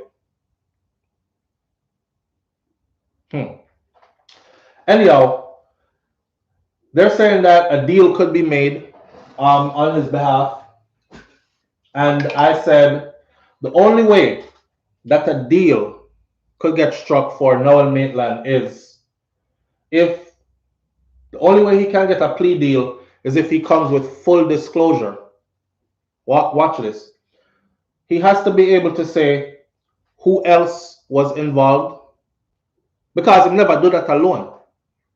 Who else was involved? Who was involved with helping you to try to cover all this up? This is where it's going to get sticky. Right. Where is her body located? Happy said that, else no deal can't be made. You know what I'm saying? And what caused this to happen? Give her family, her mom at least, some closure. Me and she did argue, mommy, and God know I'm sorry, but me get angry sometimes, she get angry sometimes we are fight each other. I know it was a toxic relationship because we fight and then we make up on everything. And me used to tell Donna Lee, say, we need to stop fight like this because one day, one way, I got hurt each other. And it just so happened that day, she licked me first and me just lose it and me lick her back and when me lick her in her head and blah, blah, blah. This happened. Me never mean for it to happen. And then me take it too far after that, trying to cover up. Rah, rah, rah. You have to come with some kind of story. Why did it happen? Where her body is located? And who else was trying to help you to cover up all this? If him can say all that out clear, then me say, yeah, go ahead, cut one deal with it. Let me see what the deal are going to be. Even though I don't really believe in deals when people murder people and then come talk about, oh, I'm so remorseful, cut me a deal. All right. The reason why Noel will not say where Donna Lee's body is, because it was gruesome, because the process of trying to get rid of her was ugly,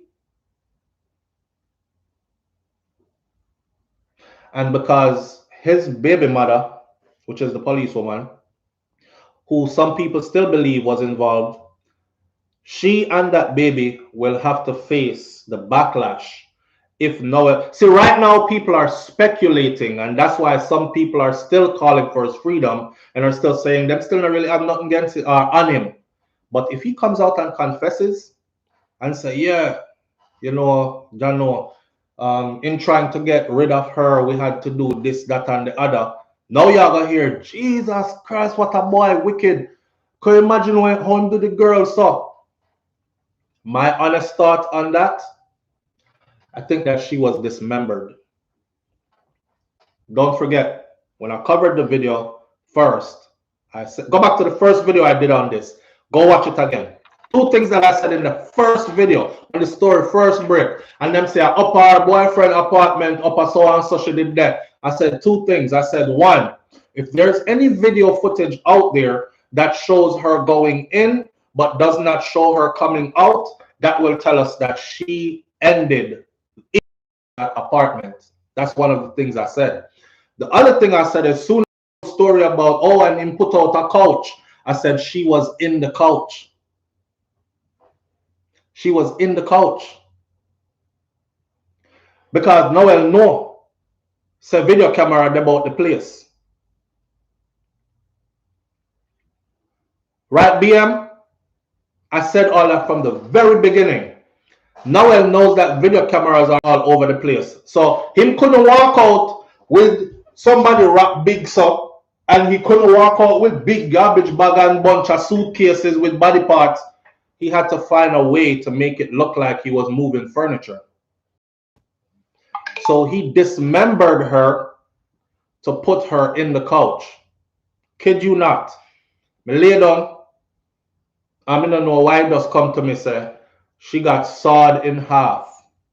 And then put, you know, if you lift up a couch, if you look inside the couch, have boards and springs and stuff, right? So in order to fit her into that couch, him saw her into half. And put one half over there, so I put the next half over here, so in the couch. That explained all that blood that was in the couch, right? He dismembered her. So for him now to get a deal, he would have to give a full confession. And if he tells where her body is at, they're going to find her in pieces. If them can find her. I don't think them can find her though. I think he went above and beyond that. I honestly think she was cremated. And somebody assisted him. That's why I said it's important to tell who else was involved with this. Kind of know how much more people them helped that way. Right? He's not going to tell because the details are too gruesome. Him rather got down with this sinking ship and say me never do it. Because anyone tell, everybody's mouth is going to be like, it's one thing to think it. It's one thing to think it. It's another thing to hear it confessed and know that it is true. Live on the air with SouFLo. Good morning. Hey, SouFLo. How are you? I'm good. How you doing? I'm good. I just had I'm still a little confused. Maybe I missed it. Maybe they said it. When Noel had gone to get, I guess, the truck van, transport the truck. Transport the coach. Okay, let's go with the theory that she was dismembered, put in the coach. So she was in the coach, let's just say when the truck man came and picked her up. Because it was said that there was two people, there was somebody else with Noel when the truck man came. Right. He wasn't allowed to touch the couch. Right. They placed the couch in his truck. Right. Then they made a stop. And Noel and the person went wherever they went. And then where? They went to the car wash after, or where? So where did the coach go? Where did they find the coach after the car wash? Like, that part that's kind of confusing. All right, let's drop off the body. Where did they stop? Right. That's right where he dropped off the body. And he describes it have a gate, and it's like a swanky, upscale kind of place in there. That's right in there where he dropped a bar in there or something like that. He said is in there. Him dropped the body off. That's why I said he didn't do this by himself. Investigate to say what that place was, or go there and see all the place set up or nothing like that. But hear this, they're still trying to save themselves, my friend. That's why I said Noel have to go down, because anyhow him don't go down, a whole heap of other people could possibly go down with him. Listen, did you ever hear the Jamaica Constabulary Force says we have fired him or he has been relieved of duty and he is nothing like that? Okay, them not disown him. Remember the Jamaican police officer Shaneil that got caught with the drugs in the US?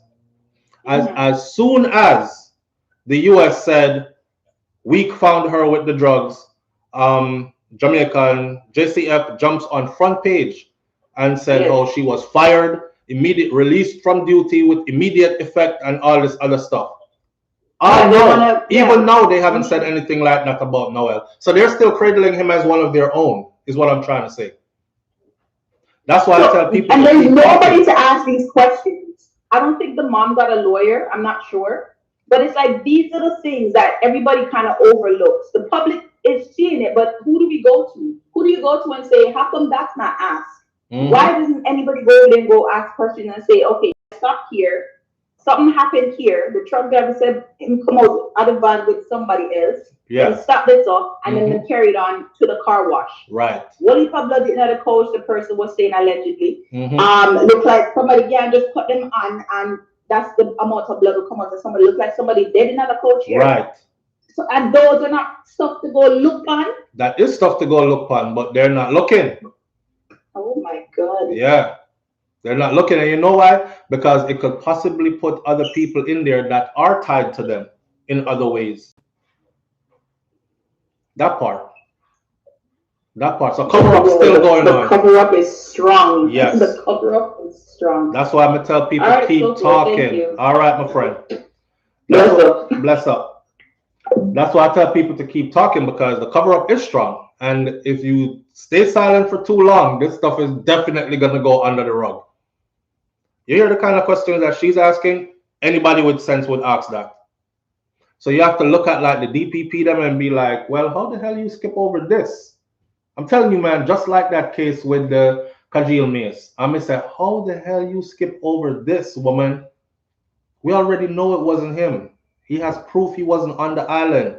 Security cameras can show him in the US boarding a plane, in Jamaica landing at the airport, coming through the terminal. He never did it. But it's his vehicle. Who did I drive it? He knows. The person they found his vehicle with, he knows. Oh, nothing further. That's what she went to court and said, we have nothing further. I'm like, you have nothing further? I have like a million other questions you could have asked that would have led to a conviction of somebody that actually pulled that trigger and killed that kid. Nothing further. Man beat the murder case. Crazy. Yeah. But you're not going to hear into detail until the case started. That's true, BM. But these are, and we await that. We are awaiting that. For true. They're definitely not giving us 100 outer road of everything that's going on in there. But in order for Noel to get a deal, he would have to tell who else is involved, assisted him. He would have to tell where her body is, because it gives closure to the family. It shows some form of dignity and remorse, and at least give an explanation so she have some kind of understanding of what took place and closure. She can't go around and say, yeah, my daughter lose her life because she did in abusive with a abusive boyfriend, and they got in a fight, and you know him fight her and beat her up and kill her. And that's closure. It's hard to take and understand. But that woman, not knowing what happened to her daughter and just knows her daughter just missing, she's going to come down with all kinds of sicknesses. Trust me, because your body starts off with these anxiety issues and all these things, and then high blood pressure, hypertension, everything set in, and it's going to go from there to more, to more, to more. Watch and see. Watch and see. So he can stop that, or he can help that by doing just that. See? BM says the truck driver is a key witness. He definitely is. And that voice note that he did was to clear himself from the beginning. When him realized what did I go on is when him say, Noah, come now, go down for nobody. So me, I put the voice note out here and make sure say blah, blah, blah. And that's what he did. So we'll hear more. Now for the people, the last part of this morning, and like I said, he's not going to say it because of how they did her. How them do her, them piece her up, forget her out of the apartment. And if him said that, it's going to be too gruesome. And people are going to start praying his youth and him woman. Because people still believe, say, the woman was involved. Now check this out. The only way that his baby mother could be involved is if she was in the apartment prior to Donna Lee arriving at that apartment. And video would show her leaving at some point while Donna Lee was still inside. Remember, I know everything not reached court yet, but they said based on video evidence, they were able to X her out of it. So apparently she had not been to that location to go inside, come stand up outside or anything. She wasn't seen leaving. She wasn't seen going in. She wasn't seen any of that. So she had nothing, no dealing as in how she died. She didn't take part in killing her. People are still saying that. I still believe say the baby mother do it and him a try cover up for her because him feel like him will get less time and him can do the time and make she take care of him youth. I wish y'all, I think y'all would want it to be like that, but the evidence shows that She was nowhere around. Anyhow, she did even stop by for a short visit on that day. She would be in custody too. She was nowhere on the tapes. But we'll find out more later on. Y'all keep her in your mind, man, and keep her family in your mind. If it was your family, you would definitely want some justice. And I like the girl, the out there trick and scam people, and you know, in all kind of foolishness and stuff. She had her lane that she cut. She was doing her thing, and it's just sad that apparently she was with a real psycho narcissist, and she ended up where she ended up. You know what I mean? We're not gonna share blame now and add insult to injury. I think I've said before what I needed to say on that. Just hoping that the young ladies them out there pay attention and value yourself more. Yeah? Value yourself more. Don't make it come to that.